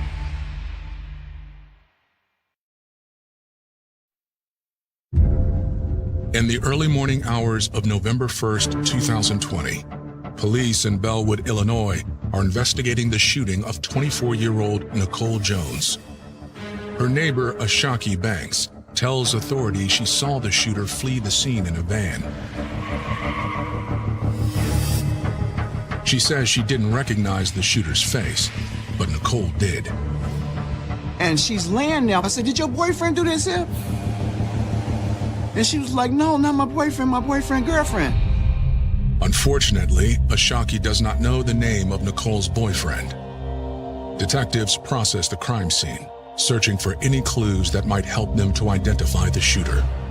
Once we got to the scene, the first thing that would happen is the police will start canvassing, looking for shell casings, looking for physical evidence. We found 10 shell casings at the scene. Police recover surveillance footage from a neighbor's residence that shows a suspect exit the van, walk toward Nicole, and fire multiple shots. The shooter appears to be a woman, but the face is unclear. Without any additional information about the suspect, detectives try to learn more about the victim. They search law enforcement databases for any details about Nicole Jones. They learned that on July 16, 2019, Nicole Jones called 911 to report she was being harassed by her boyfriend, Dejon Kelly. She told police she and Dejon had broken up earlier that day, and he had been calling her ever since, threatening to kill her. No charges were filed, but the fights continued. A few times I did observe, me getting up, looking out the window. They had altercations, in front of the building. But it wasn't like a long period of time where police was called or ambulance or nothing, but there was just a big argument and they are just going about their ways. Nearly 1 year later, on May 17, 2020, someone else called 911 to report that Nicole was fighting with a woman named Uniqua Bryson over Dejon Kelly. Investigators suspect Uniqua Bryson is the woman Nicole Jones identified as her boyfriend's girlfriend, and that she came back to finish the job she started on July 5th. Now Nicole is being prepped for emergency surgery. Yeah, I never lost consciousness up until surgery time. I remember going in and out sometime at the hospital, but for the most part, I never lost consciousness. Nicole tells authorities that the person who shot her was Uniqua Bryson. The fact that she was able to talk, to speak, to give certain details was miraculous. And for some, they may have felt like this was an open and shut case. We have the witnesses, we have the name, we don't necessarily need to look anywhere else. For now, Nicole is unable to give authorities any additional information.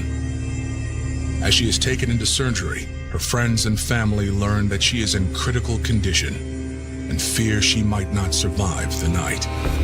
I was like the strong friend. I didn't show no emotions.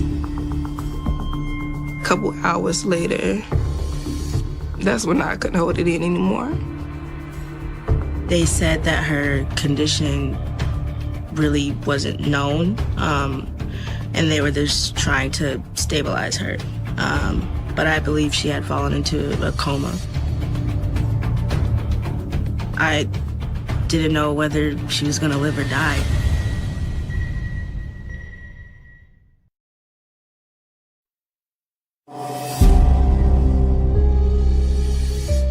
After the late-night shooting of 24-year-old Nicole Jones, authorities near Bellwood, Illinois, put out an APB for her alleged attacker, 23-year-old Uniqua J. Bryson. It wasn't a question of who done it. We have a name, we have a suspect, because you miraculously had a survivor who was alert enough to talk to the police and be able to give them a name. Hours later, Bellwood police charged Uniqua with aggravated battery and the attempted murder of Nicole Jones.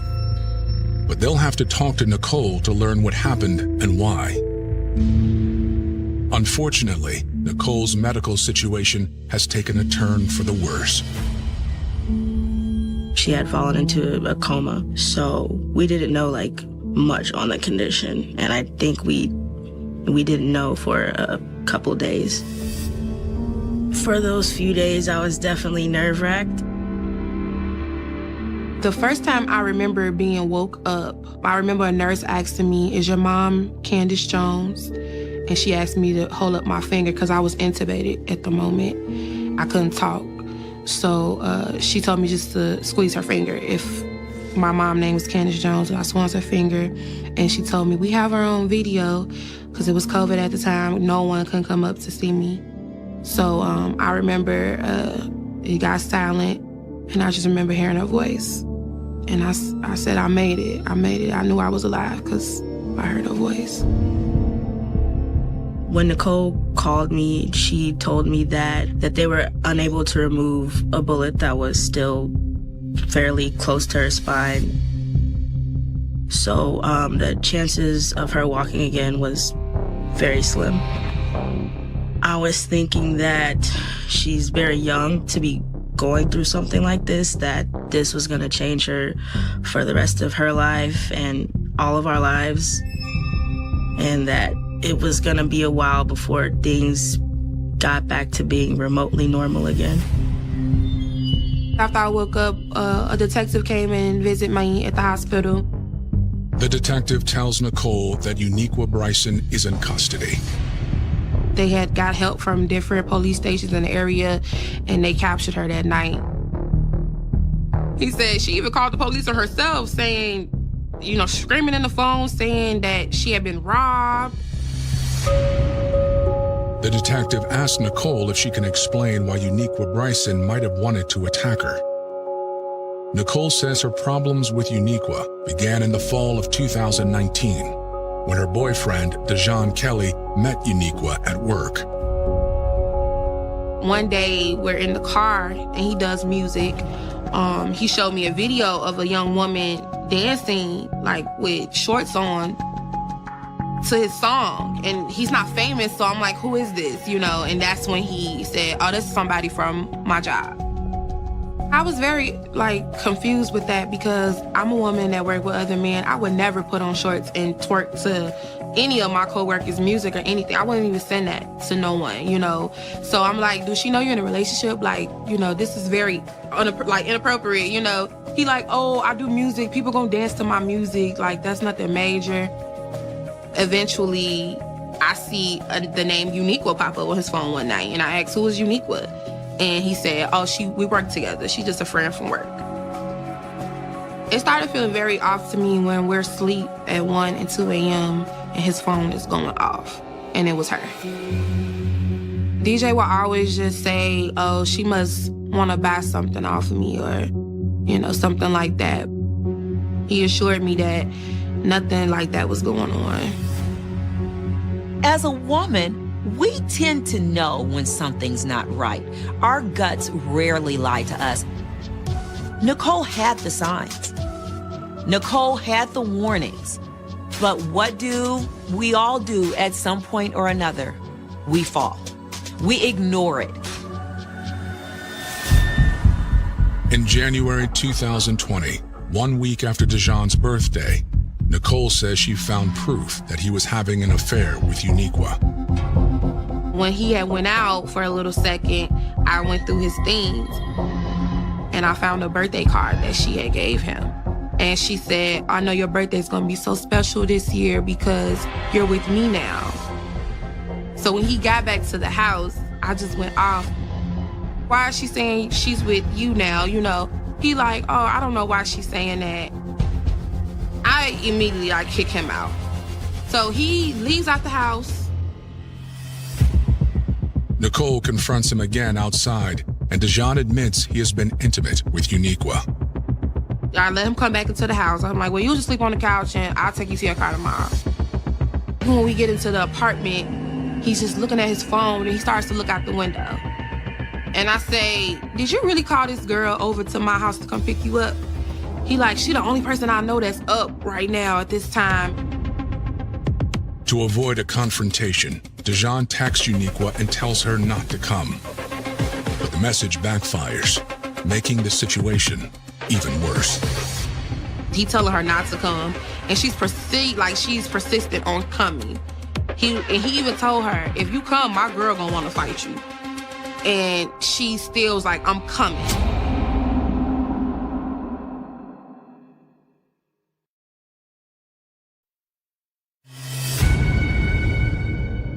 In Bellwood, Illinois, 24-year-old shooting victim Nicole Jones tells police about her first encounter with Uniqua Bryson, the woman who allegedly shot her. In January 2020, 9 months before the shooting, she says Uniqua showed up at her apartment looking for Dejon Kelly. We're getting ready to go to bed, and I keep hearing this horn just going off. Someone's just, resting on their horn. I look out the window, and I see a red car, and I asked him, what kind of car does she have? And he told me. I'm like, this is her outside. He refused to go outside. So I put on my things. I said, I'll go outside and just tell her to leave. I went up to the car calmly. I said, do you mind leaving? Oh, I know everything about y'all. He tells me everything. I said, well, you know everything about me and my relationship. Why are you dealing with a guy that's in a relationship? That's when he comes out. She's telling him, get in the car. Let's go, get in the car. I would say that this is a case of two women who were desperately missing out on love. As a result, you have a situation where we are going to jeopardize ourselves. We're going to dishonor ourselves in order to fight for this man. And I'm pointing my finger, and this is when she like swings on me, and we started to fight right there. The sight of a police patrol car ended the fight before it escalated. The police is circling the block in my neighborhood, so we saw a policeman, and me and him ran back into the apartment. When we went back outside, she was circling the block again, and she rolled down her window and she said, I will kill you, bitch. I'm going to kill you. I didn't really take that serious. In the following months, Nicole and Dejan's relationship became increasingly volatile. They'd be out there arguing back and forth, and I'm like, oh, okay, another day. Because they did it so much, so whereas you don't get up and look no more because you basically know, it's the people downstairs, just let it be. Nicole's rivalry with Uniqua also intensified. It kind of sounds like Uniqua said, you know what? This is my time to shine. I am sick and tired of coming in number 2, and this time I will absolutely not. The conflict reached a new breaking point on July 5th. Me and DJ, we were out like all night. We got back like around, I would say 5 a.m. We settling down, we got into the bed. Around, I want to say maybe 8 o'clock that morning, she's knocking at the window, screaming his name. Then we hear the apartment door swing open. And all I heard was my mom saying, is she in my house? At the time she broke into Nicole Jones' home, her mother was there. This woman did not care. She did not have any boundaries. I just started swinging. It just was bad. The cops came. She got arrested that day. Nicole decided enough was enough. I'm just like, that was just insane to me, and I just like, this is just going a little bit too far. I just said, if I stay away from him, she'll stay away from me. Nicole broke up with Dejan, but she didn't anticipate what would happen next. After the fight in July and me and him breaking up, I guess him and Uniqua had really started seeing each other, because my friends would even spot them out at places at times. But just the fact that he was with her, I didn't like that. I just didn't like the fact that she thought, oh, I'm just gonna come in and just take your man. The relationship is pretty much over at this point, but we're just still sleeping together. I think at the moment, it just became like a sick competition. Just going, I think I was addicted to the drama. Dejan was messing with both of them, and both women were fully aware of what was happening, so it wasn't really a case of deception. So that lets you know that it wasn't really about Dejan. It's about two women who had two competing interests of self-worth, and what it felt like for each of them and what it would mean for each of them to lose this man. It feels like I'm gonna win by any means necessary. I'm gonna maintain the power and control of this situation, and I'm gonna get you. Everyone knew that this was not gonna end well. As a matter of fact, Nicole had family members that said those same exact words. I think no one foresaw that it would end the way that it did, but everyone knew that it wasn't going to end well.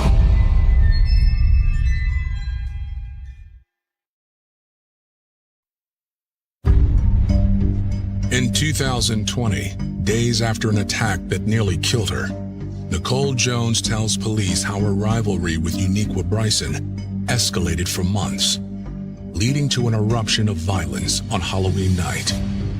Me and my friends were supposed to go to a Halloween party. As I'm getting ready, DJ calls me. We on FaceTime. He's seeing my Halloween costume, and he was like, what you doing tonight? And I told him about the party. And And he was like, okay, I want to spend Halloween with you. I want to come to the party. Once I get to the party, I send him the address. I'm at the party maybe a good 30, 40 minutes, and he didn't hit me back. I'm like, are you on your way? And he said, yeah. Then another 20-some minutes go by, and I'm like, what you doing? And he, no reply. Suspecting that Dejan is with Uniqua Bryson, Nicole checks the other woman's social media page. I went on it to watch Uniqua's story, and sure and behold, she's taking a video at a house party, and he's behind her doing something, talking to somebody. And I sent him a screenshot of it, and I sent it to his phone, and I said, well, I'll see where you at. It's cool, stay where you at. When I got home, it was midnight. As I'm sitting on the couch, my phone rings, and I don't recognize the number, but it's a Chicago number, so I answer. And it was her. And she gets on the phone, and she like, why you sending pictures of me to my man? And I said, I'm like, oh, he your man now? She like, yeah, he right here in my bed. You want to see him? And then she FaceTime. I can see he's in the bed, asleep. She's hitting on him, trying to wake him up. And she was really ranting that night. She kept talking. And then she said something real disrespectful. So they start to argue and stuff like that. So I hang up the phone. I start getting ready to go to bed. I hear Dejan's loud motor to his van. So I immediately assume, oh, she must have kicked him out. Now you coming over here, because that was the initial plan. He wanted to be with me. When I looked out the window and I seen it was his van, I just ran outside. As I walk outside, I'm walking up, I'm immediately seeing the shape, and I'm knowing it's not him. It's her. And she was walking walking back towards the van, and I was walking up on her, so she had her back towards me. So as I walk up, I said, what are you doing here? She turned around and she said, why would you come outside? And she went into her pocket, she pulled the gun out. She said, you think it's a game? I saw that gun, my heart dropped. My heart dropped. I immediately got that reaction, it's a gun. It's nobody else out here but me and her. I'm gonna die tonight. After months of verbal and physical fighting with Uniqua Bryson, Nicole realizes their feud has reached a point of no return. I just remember the big popping noise. It made my ears ring immediately.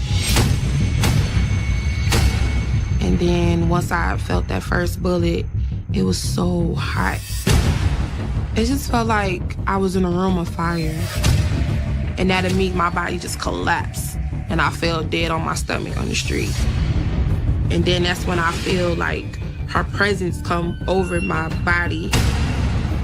And she's right over me, and she's still shooting me.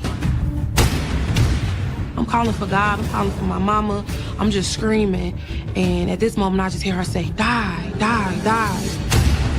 I thought to myself, okay, you gotta play dead. Because if you don't, she not gonna leave until she think you dead. So I just put my head down in the street and I got quiet. And that's when it stopped. To hear someone say, die, die, die, as you feel bullets piercing your body, that's a whole nother level of hatred. That's a whole nother level of trauma. And to realize that you had to play dead or else they would not have stopped shooting you, that speaks volumes. I hear her walking away, and as she's walking away, I lift my eye up just a little bit, and I saw her footsteps walk back to the van. And once I heard that van door close, and I heard a motor drive off, that's when I started back screaming again. Nicole suffered 17 separate bullet wounds, counting exit wounds as well as entry wounds, to her legs, stomach, and back. Miraculously, she lived to tell her story. Some of the bullets are still in her at this point to the present day, and you have them recounting a very traumatic experience. And oftentimes, trauma affects people differently. It affects how we remember things. It affects whether we want to remember things. It affects how we go on to live our life and to tell our story. At first, I was so angry. I was so mad. I seen her face everywhere. I dreamed of it, I wanted revenge on her. Like, I was just so mad that she did that to me. I couldn't understand why she did that to me. But I had to let go of the hate because it was just consuming me. It made people not even want to be around me because I was just so angry. God really helped me through that dark place. I just marveled at the fact that she was so composed, considering everything she had been through. It was almost unbelievable. I think the thing that stood out to me the most, I expected her to be more angry than what she was. When I asked her, did you forgive her? She said, I'm working on it. Almost 2 years after the near-fatal shooting, Nicole Jones prepares to confront Uniqua Bryson one more time in a courtroom. Uniqua's court appearance was a big play on who was still going to get the upper hand. The last showdown between the two.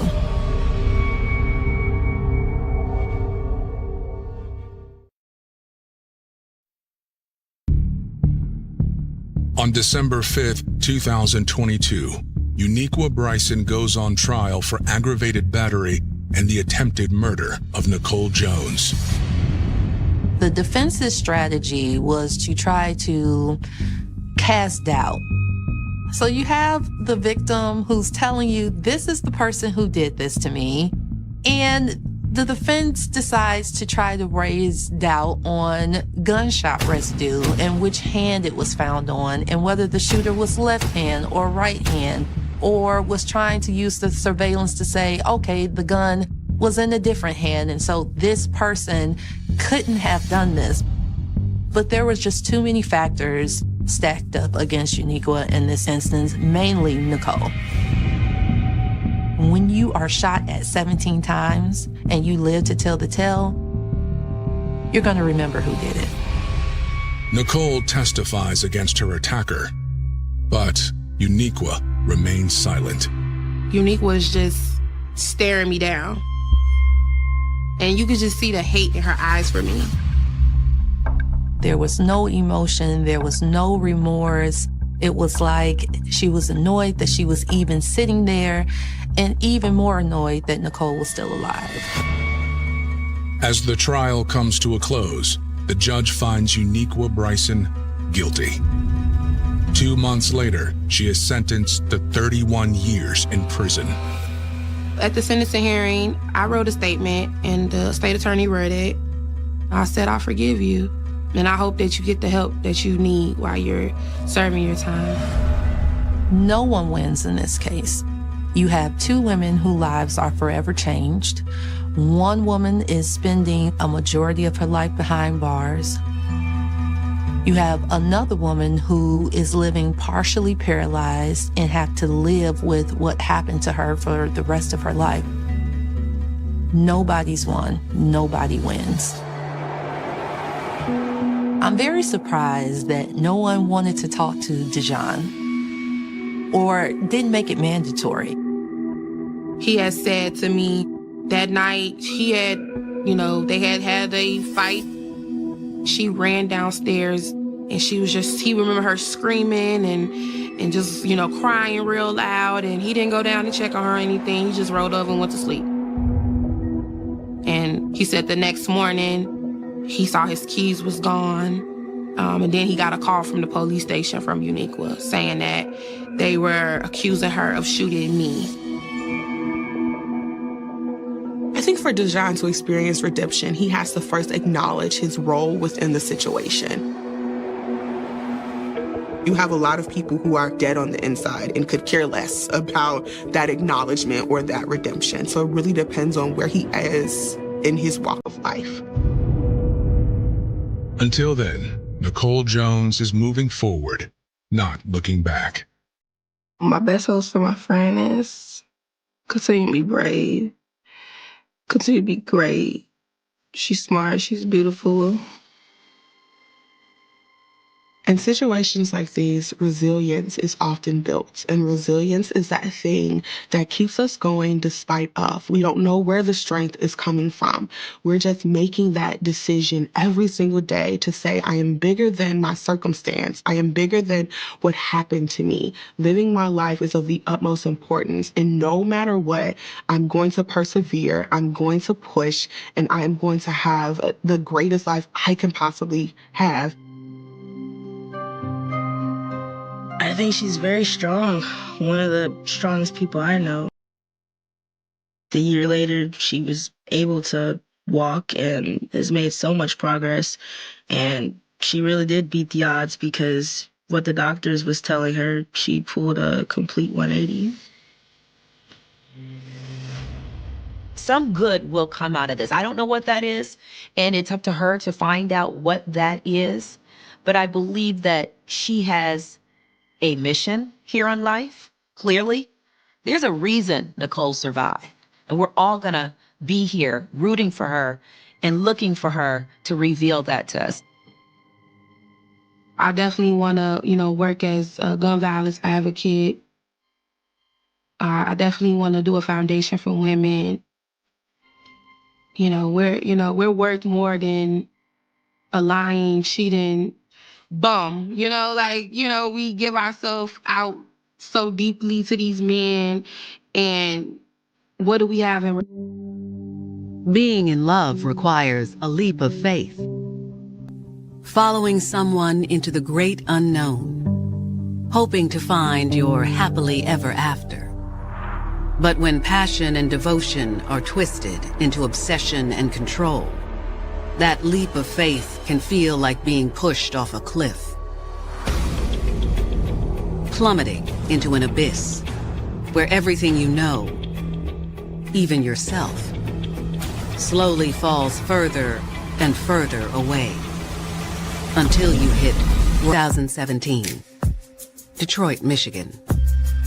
It's a quiet evening in the city once known as the crime capital of America. But Detroit has made a comeback, and many who call the community home have invested in the rebuild to promote change. People are making neighborhoods safer, helping police enforcement to stop criminal behavior and activity. But in one Detroit community, a single gunshot sends those efforts up in smoke. Detroit 911. We just had a robbery. Our employee is dying. Is he breathing? Yes, he's breathing. He's losing too much blood. I need you to stay with me. I request the police and EMS. Police rushed to the scene, an auto parts store on Schaefer Highway, 10 miles northwest of downtown. All they knew at that particular time that it was a robbery and a shooting. There's blood around an older male on the floor suffering a gunshot wound. He was shot in the head and in grave condition. When you go to a scene like that, it strikes down in your own heart. We have to catch the persons that was involved. As EMTs rush the victim to a nearby hospital, responding officers cordon off the scene. But as they dig into the investigation, they will discover there is more to this robbery and to the individual that pulled the trigger than meets the eye.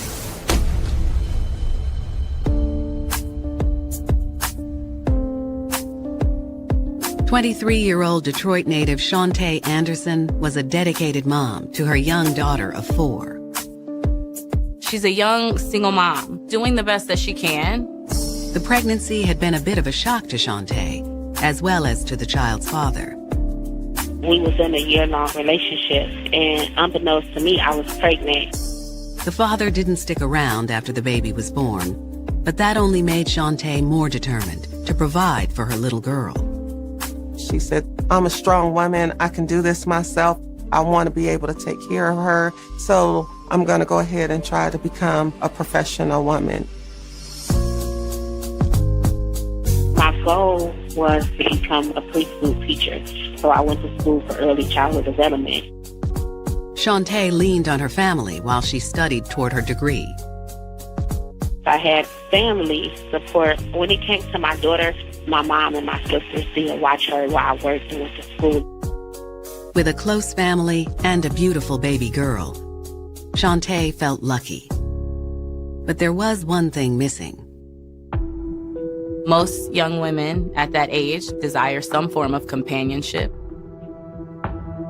She said, I don't need a man to help me, but I want somebody that I can love. And Shantae soon found love with an old family friend, 39-year-old Leviticus Cooper. I knew him, most of my life growing up. He was a friend of my dad's and my uncle's. Even though Leviticus was 16 years older than Shantae, she felt safe with him. There is this paternal element to it, protector, provider, father figure. All of these elements make it very easy for someone to fall in love. If I ever needed anything, I could just call him. Without a shadow of a doubt, he was there to fix it. For Shantae, her connection with Leviticus grew even stronger after a death in her family. When my uncle passed away, he had stuck around and helped my great-grandma. It kind of attracted me to him. They started talking. They started really connecting.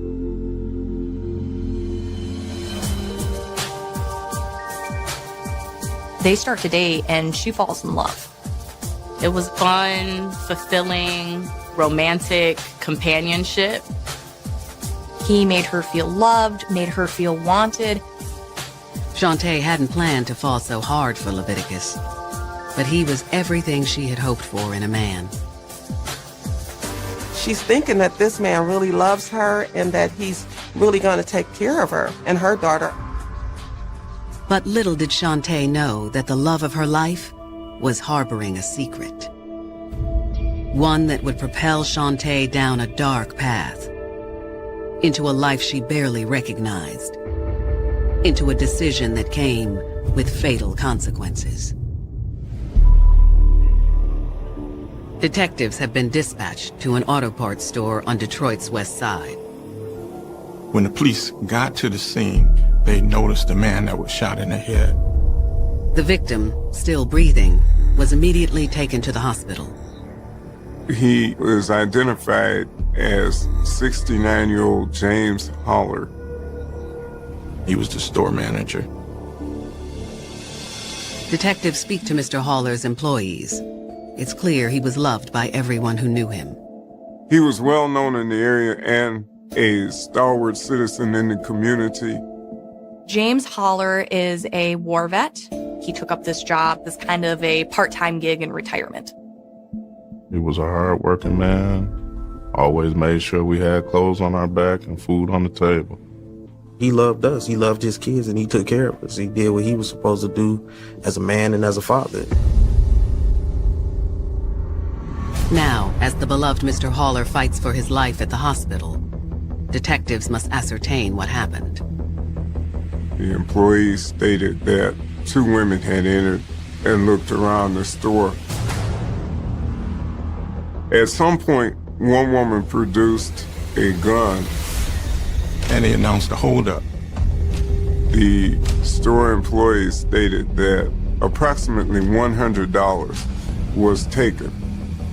Before they made off with the stolen cash, one of the women fired a single gunshot, striking Mr. Haller in the head. As he fell to the floor, the 2 women fled the scene. They got away in a dark color SUV with a back window that was busted out, but it was covered with plastic. There was a third suspect, a getaway driver. As detectives wrap up their eyewitness interviews, they receive word from the hospital. James Holler died from his injuries. I couldn't take it. It didn't seem real. I was very upset, very hurt. I was upset and I was mad. The only thing really running through my mind was why? Don't even make sense. For all things, in all places. Why? Who would want to do such a thing to a beloved member of the community? To help answer that question, detectives checked the store's surveillance cameras. And the perpetrators could be seen on video. They could see that it was two black females. The videos provide a solid visual description of the perpetrators, with both of them and the getaway driver still at large. Detectives know time is of the essence. You've got two gun women that are on the loose, and who knows what they're capable of next. As detectives fan out in search of the suspects, they will uncover a twisted affair, one that compelled not one, but two women to rob, steal, and murder, all in the name of love. She loved him. It's just that simple. And unfortunately, life moves faster than our moral compass. Shantae Anderson is a young mother who found love where she least expected it. In the arms of Leviticus Cooper, a family friend 16 years her senior. Me and him had fun a lot, and I loved him. She was deeply devoted to Leviticus. Her love was unwavering. But after a few months of blissful romance, Shantae discovered that Leviticus had been harboring a shocking secret. Unfortunately, this honeymoon phase doesn't last long for her. Turns out Leviticus has another life. A life that, as fate would have it, would inextricably link Shantae Anderson to the armed robbery that left 69-year-old James Haller Jr. dead on the floor of the Detroit auto parts store he managed. He had a good reputation. He was a kind person. He was a nice person. A lot of people knew Mr. Haller, and a lot of people were pissed. The only thing really running through my mind was find out who did it and where they at. Armed with surveillance footage of the two shooters, police hold a press conference the day after the shooting. Certainly the unthinkable happened, unsensible, unnecessary, cowardly. We're relentless, and we're going to arrest you. The victim's family also made a plea for the perpetrators. I just want to say, you took something that can't be replaced. That man raised me, took care of me, fed me, made sure I went to school every day. You see the family talking to the crowd and, all these microphones and all these cameras right in front of your face. You try to just suck it up and do it in the mere effort to try to find who killed your loved one. Turn yourself in, because God gonna get you if the police don't. God gonna get you. You gotta pay for what you did. You took a father away, you took a husband away. It was quite emotional. The wife, the children, everyone was upset. You didn't have to shoot him! You didn't have to shoot him! Police released the store's surveillance videos of the crime to the public, hoping someone in the community can ID the suspects. We need you to call us, anybody with information. This family wants justice. We want justice. There was a lot of publicity when this particular crime occurred because Mr. Haller, the victim, was a very popular person. Tips pour in, and one caller says the woman in the video looks like a friend of his, named Shantae Anderson. Detectives immediately run a background check on Shantae. They didn't find anything bad on her in her background. They found that she was trying to get an associate's degree. They found out that she had a kid. In fact, police find evidence that Shantae is active in the fight against crime in her hometown. She was being an activist for the community, helping police enforcement to stop criminal behavior and activity. She volunteered her help to the Detroit 300 organization. Now, Detroit 300 goes around helping victims of crime and bringing attention to the most outrageous crimes. So clearly she has a desire to help and give back. Was this a case of mistaken identity? Or did Shantae suddenly break bad? And if so, why? Detectives head to Shantae's last known address in hopes of speaking with her. A lot of times, right at the point where you just know this is the person, and then you have to start all over. She says, no, there's been a mistake. Believes she found her soulmate in older man Leviticus Cooper. He's a man that is familiar to her, the stable figure, a man that has been around for many years, who she can depend on and rely on. But Shantae would soon discover that the relationship wasn't built on trust, but rather on deception. And despite all the lies and prevarications, she'd wind up doing the unthinkable, all in the name of love. On November 3rd, 2 days after the murder of James Haller Jr., Detroit detectives stake out what they believe to be the home of Shantae Anderson, one of the female suspects caught on tape during the shooting. They do surveillance on her last known address, and they see a woman matching her description leaving that residence. Police have a photo of Shantae, and this woman looks exactly like her. They go up to her and say, Shanta, put your hands up. She says, there's been a mistake. I'm not Shanta Anderson. Detectives ask the woman to show them some identification.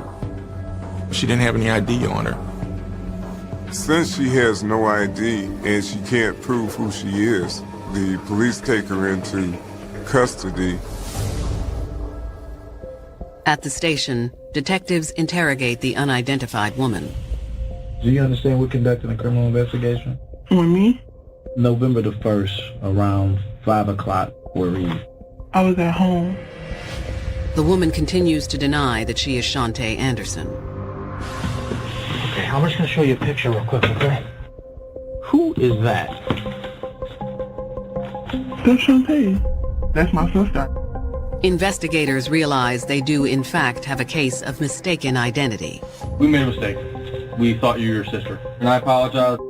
When's the last time you saw her? I haven't seen her since like the summertime. My boyfriend and her boyfriend got into it. Who's her boyfriend? I only know his nickname. What's his is Nut. Do you have a phone number for him? No.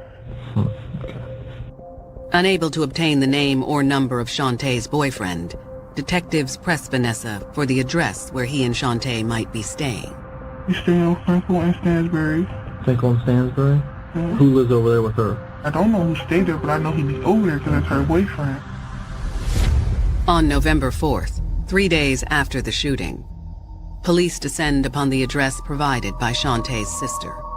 They announced, police search warrant, and no one was there. The house is empty when they go in. They had to clear the area to make sure there was nobody gonna attack them or anything else like that. Once the house is cleared, detectives scour it for possible clues. They just checked the whole area out. They were looking for weapons. They were looking for anything that allowed them to connect to that crime that they had. On the counter, detectives find a stack of mail, but not all of it is addressed to Shantae. They find mail belonging to another individual that lives there, a man named Leviticus. Detectives now believe Leviticus is Shantae's boyfriend. The police suspect that Leviticus may also be associated with the robbery and maybe the getaway driver. Police also discover mail and an ID card belonging to a woman named Ebony McEwen Ross. The mail belonging to Ebony verifies that she lives there. But who is Ebony McEwen Ross? Is she the other woman in the surveillance video? The next morning, detectives search information on the two names found in the home. They cross-check any social media accounts to determine how they're connected. Police locate an account for 28-year-old Ebony McEwen Ross. Scrolling through Ebony's feed, they discover that she's friends with Shantae Anderson. But that's not all. They found a picture of Ebony, and behind her was the exactly same vehicle that was involved in the shooting. The SUV, dark color, and the back window that was taped up is the SUV seen leaving the auto parts store. Investigators find that Ebony has an SUV registered in her name. Detectives put out an APB for Ebony's vehicle. They also put one out for another vehicle, one that's registered to Leviticus Cooper. The police now believe they have identified 3 people involved in the robbery. It isn't long before the APB on Leviticus's vehicle pays off. Police did pull Leviticus over and they were able to arrest him. Once Leviticus is in custody, he spills the beans on a romance involving not just Shantae Anderson, but Ebony McEwen Ross as well. A romance that was the catalyst for the murder of James Haller Jr. These 2 women will do or die for their man, no matter what. 69-year-old James Haller Jr. Detroit police have identified 2 prime suspects in the case: Shantae Anderson and Ebony McEwen Ross. Surveillance video shows both women there at the store where they committed this armed robbery. The investigation has also yielded another person of interest, Leviticus Cooper, whom police believe to be Shantae's boyfriend. Leviticus may also be involved in the robbery, maybe also the getaway driver. While Shantae and Ebony seem to be in the wind, police have tracked down Leviticus and have brought him in for questioning. Detectives asked Leviticus about his relationship with Shantae Anderson. Leviticus characterizes it as something different than the once-in-a-lifetime romance envisioned by Shantae. We've been messing around for a year and a half. You guys have a romantic relationship? Yeah, we sexual. But it's what Leviticus says about Ebony McEwen Ross that really piques detectives' attention. We've been messing around for 5.5 years. There was some type of love triangle going on. I mean, you consider them girlfriends, right? Yeah. How'd this happen? I was messing around both of them. They found out about each other. According to Leviticus, Shantae was initially devastated to learn that he was seeing another woman. This crushes Shantae because she's in love with him.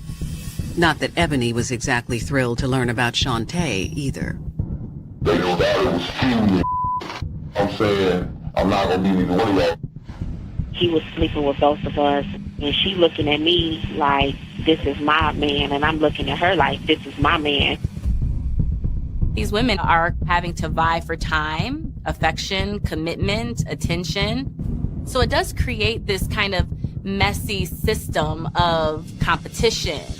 Leviticus says that's when he offered a solution that he described as a win-win-win. Leviticus proposed that they all be in a relationship together. Because I got love for both girls, man. Leviticus says Ebony seemed cool with the proposal, but that Shantae had some misgivings. Though eventually she came around. She's thinking, if I leave, I'm no longer going to have this man in my life. I'm going to be alone. She decides, I think I can deal with this. I agreed to it mainly because I loved him and I saw the good in him. When you love somebody like that, I have no choice but either to accept it or reject it. That tells you that he has a command over both of the women, that they would even say this is an okay thing for us to do. Leviticus is a strong personality. Both the women are romantically attracted to him, and it almost becomes cult-like. And they're your living girlfriends, right? Yeah. He has 2 women that are there for his pleasure, to support and provide for his emotional needs as well. For any man to have 2 girlfriends living together, know about each other, and are totally satisfied and okay with that. Very unusual relationship. But there was one person who Leviticus had no desire to make room for. Shantae's 4-year-old daughter. Where's her daughter at? She's not at the house, right? No. Her daughter ends up moving in with her mother. It was a big dysfunctional relationship. Detectives are stunned by Leviticus's candid revelations. But what they really want to know is if Shantae and Ebony were behind the murder of James Haller Jr. Leviticus wastes no time throwing both his women under the bus. These two dead, right? There's no question, right? The question was asked, well, were you the driver? And he says no. I think you're lying. I swear to God. I ain't got nothing to do with this. I'm telling you the honest to God truth, sir. I would never tell him to do no like that because I love him so much. I wouldn't put him in harm's way. Leviticus explains he didn't even know about the crime until the day after. He says that after the crime, he met up with Miss Anderson and she told him what occurred. She wanted you to meet up with her? Yes, she told me what happened. What's the first thing she said? You know, she actually started crying. You know what I mean? Saying I ain't got no place to go. She's saying, I know it's wrong. One thing led to another. Before I know it, we came up with the idea of robbing. We went in there, told me, baby, and I shot her. I think like, you killed him, Shantae. Are they looking for you, sweetie? You killed that man. I'm like, man, what gun at? Did she tell you where the gun's at? She said she threw it, that's it. She didn't tell me where. Leviticus also tells detectives where to find Shantae. Leviticus told the police that he hid her at his grandmother's house. When you receive information on where a wanted person may be, you want to take the right steps and be cautious, especially if that person may be armed at that time. As for Ebony, Leviticus claims he hasn't seen her. Where do you think she's at? I'm not gonna lie, I have no idea. Detectives asked Leviticus what drove these two women, especially a once hard-working single mom like Shantae, to commit such a brutal crime. Leviticus thought that the motive dealt with the fact that it was his birthday. They wanted to surprise him. They wanted to buy him a gift. So they decided, because they had no money, to rob this store. Detectives find that statement hard to believe. But with Ebony McEwen Ross still MIA, detectives shift their focus to bringing Shantae Anderson into custody. Police goes to the house. They surround it. They're hoping that she'll surrender peacefully. She gave herself up. They arrested her without any kind of situation or anything. However, Ebony is nowhere to be found. With Shantae in custody, detectives hope they'll soon learn the true motive behind this seemingly senseless shooting, and how a good girl like Shantae wound up on the wrong side of the law. I feel like if I was not dating him, I wouldn't have been put in no situation. Of the two women who they believe is responsible for the robbery murder that killed James Haller Jr. She comes out of the home and surrenders without incident. Back at the station, detectives grill Shantae about her involvement in the crime. I'm gonna be honest with you guys, I've worked around the police a lot. I'm very smart. And it's not that I don't want to answer your questions, but I prefer just to get a legal advisor's advice.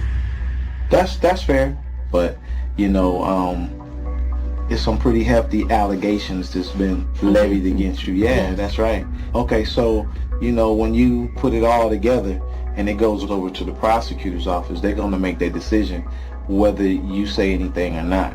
Okay. Detectives lay out the charges against her. For Shantae, it's an almost out-of-body experience. It didn't feel real. That's not me. Actually taking somebody's life. I've never been in trouble in my life. It just felt like, no, this can't be. People suppress information. If I don't say it out loud, and if I keep convincing myself I'm a good person, then it never happened. With Shantae still refusing to answer questions, detectives decide to terminate the interview. Between Leviticus Cooper's initial statement and the surveillance video from the shooting, detectives have enough evidence to charge Shantae with felony murder and armed robbery. They had very strong evidence against her in this particular case. In Michigan, that's mandatory life in prison if convicted without parole. A week after Shantae's arrest, the search for Ebony McEwen Ross comes to an end. Ebony surrenders eventually to the police. There's nothing to hide for her anymore, and there's no benefit to hiding. She came to the police station, got out of that SUV. They had seen the surveillance video, announced who she was, and was taken into custody. They're not really sure where she was during that period of time, and she did not elaborate on it. Unlike Shantae, Ebony has plenty to say to detectives. Was it your idea to go there or not? No. Whose idea was it? It was Shantae's idea. It was Shantae's idea to do the robbery? Yeah, I didn't know what was gonna happen until I got there. Have you guys ever done anything like this in the past? Never. What were you guys doing it for? I don't know. I don't have an answer. I wish I did. I wish I had an answer for that family. I don't. What do you make of all this? My life is over. The life that I planned for myself.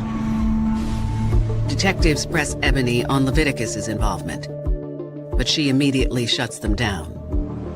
There is speculation that Leviticus was the getaway driver. Did Leviticus have anything to do with any of this? No. So what was Leviticus's role at all, if anything? None. She didn't give him up and say he was involved at all. Ebony tells detectives a man named J-Rock was the one driving the getaway car. How can we identify J-Rock? How can I find him? Do you know anything about him? Nothing. And that's the worst part. I know nothing. During the investigation, nobody came up with a rock. She very well may have been protecting Leviticus. They went all the way to rob a store for him just to get him a gift.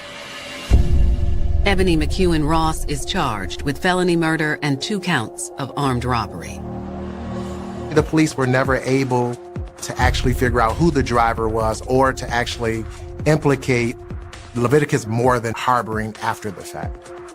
For helping Shantae lay low after the shooting, Leviticus Cooper is formally charged with accessory after the fact. Leviticus was charged because he let her hide at his grandmother's house after the shooting. With Leviticus, Ebony, and Shantae all in custody, one question remains. What truly led Shantae Anderson to pull the trigger that fateful day? In my professional opinion, women commit crimes for men because of love. It doesn't have to be rational. It doesn't have to be logical. She loved him. And it led her to make some very destructive decisions. Has been charged in the murder of military veteran and beloved community figure James Haller Jr.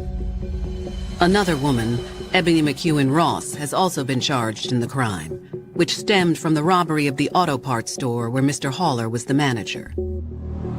They were charged with felony murder, as well as 2 counts of armed robbery.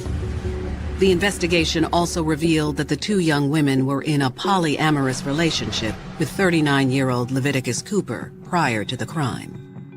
Talking about a 39-year-old man with a 28 and a 23-year-old woman. In this relationship, this little love triangle, that's not, common. As for Leviticus, he's been charged as an accessory after the fact. In his interview, Leviticus claimed he had nothing to do with the murder and told police he believes Shantae and Ebony committed the robbery in order to secure the necessary funds to buy him a birthday present. They're doing this whole, it's your birthday, let's turn up.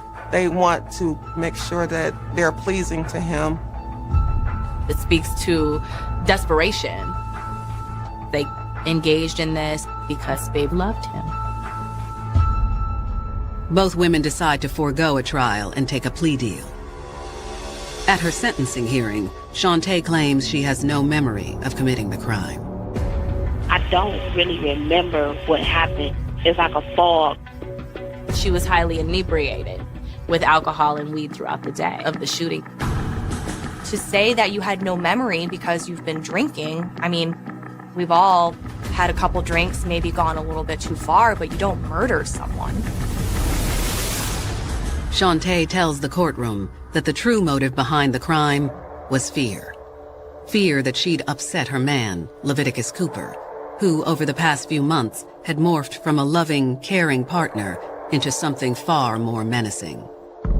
Leviticus ends up becoming very controlling and possessive. She takes orders and she obeys.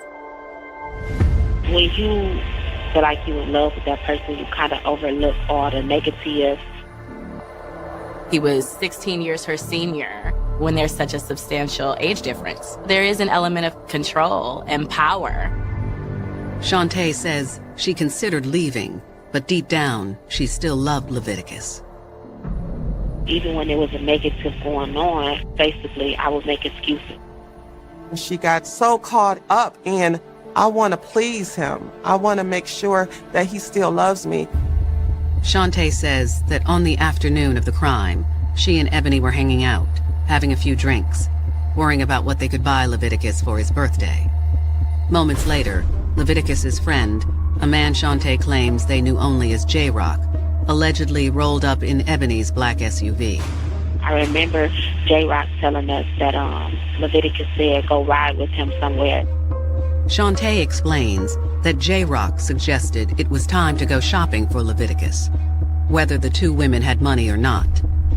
Shantae and Ebony did as they were told.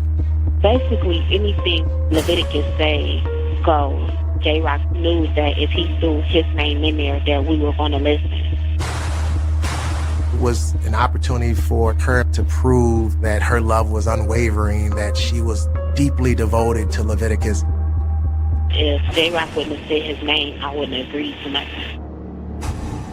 Whether J-Rock or perhaps even Leviticus encouraged Shantae and Ebony to commit the robbery is unclear. Because, as Shantae tells the court, from that point on, things get fuzzy. We was drinking and smoking, so I really don't remember what happened. When it's their turn, prosecutors pick up the story where Shantae left off and spell out what they believe happened inside the auto parts store on the evening of November 1st, 2017. The two women arrived at the store. They looked around and they only saw a few people that was inside. Shantae pulls out a handgun and points it at the clerk. Ebony starts taking the money out of the register. Mr. Heller came out of the back. She raised her pistol and fired. A single shot struck Mr. Holler in the head, causing him to collapse to the floor. They ran out immediately after that. The women jumped in the passenger side of the SUV. There appears that there was a getaway driver, but no one actually saw that individual. It's a gruesome picture the prosecution paints. One made all the more gut-wrenching by the impact statement given by Mr. Haller's family just prior to sentencing. Mr. Haller's wife, she's obviously very distraught, very angry, and very upset. She tells Miss Anderson, "You don't realize what you did. I wish I can hang you." The judge sentences Shantae Anderson to 30 to 60 years in prison for her role as the shooter. I was just pretty much numb, and I signed the plea deal and I left out the courtroom.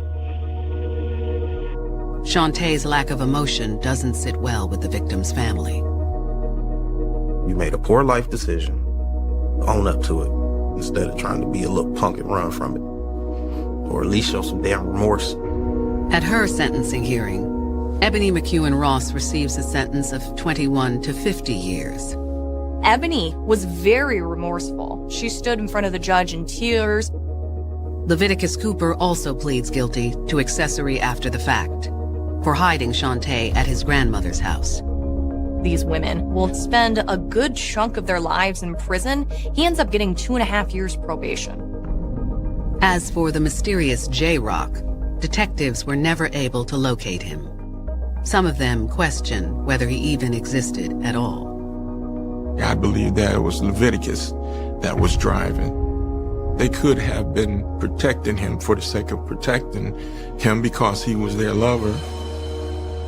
In the eyes of the law, justice was served. But nothing can ever bring James Haller Jr. back to his family. I have my moments where I cry. His presence is missed. He didn't just die, he was taken from me. It's been rough. He was my hero, my Superman. As for Shantae's daughter, she too has suffered the ripple effects of that fateful day in 2017. Ultimately, other family members have to step up and take care of the child. Think before you go do something stupid. You can turn people's lives upside down, including your own. This is not how life was supposed to be. They say that faith makes all things possible, and that love makes all things worthwhile. But what happens when you take that leap of faith with Mr. Wrong? How far is the fall? And once you've hit rock bottom, is there any way back up? Even though Shantae says she's not going to be defined by this,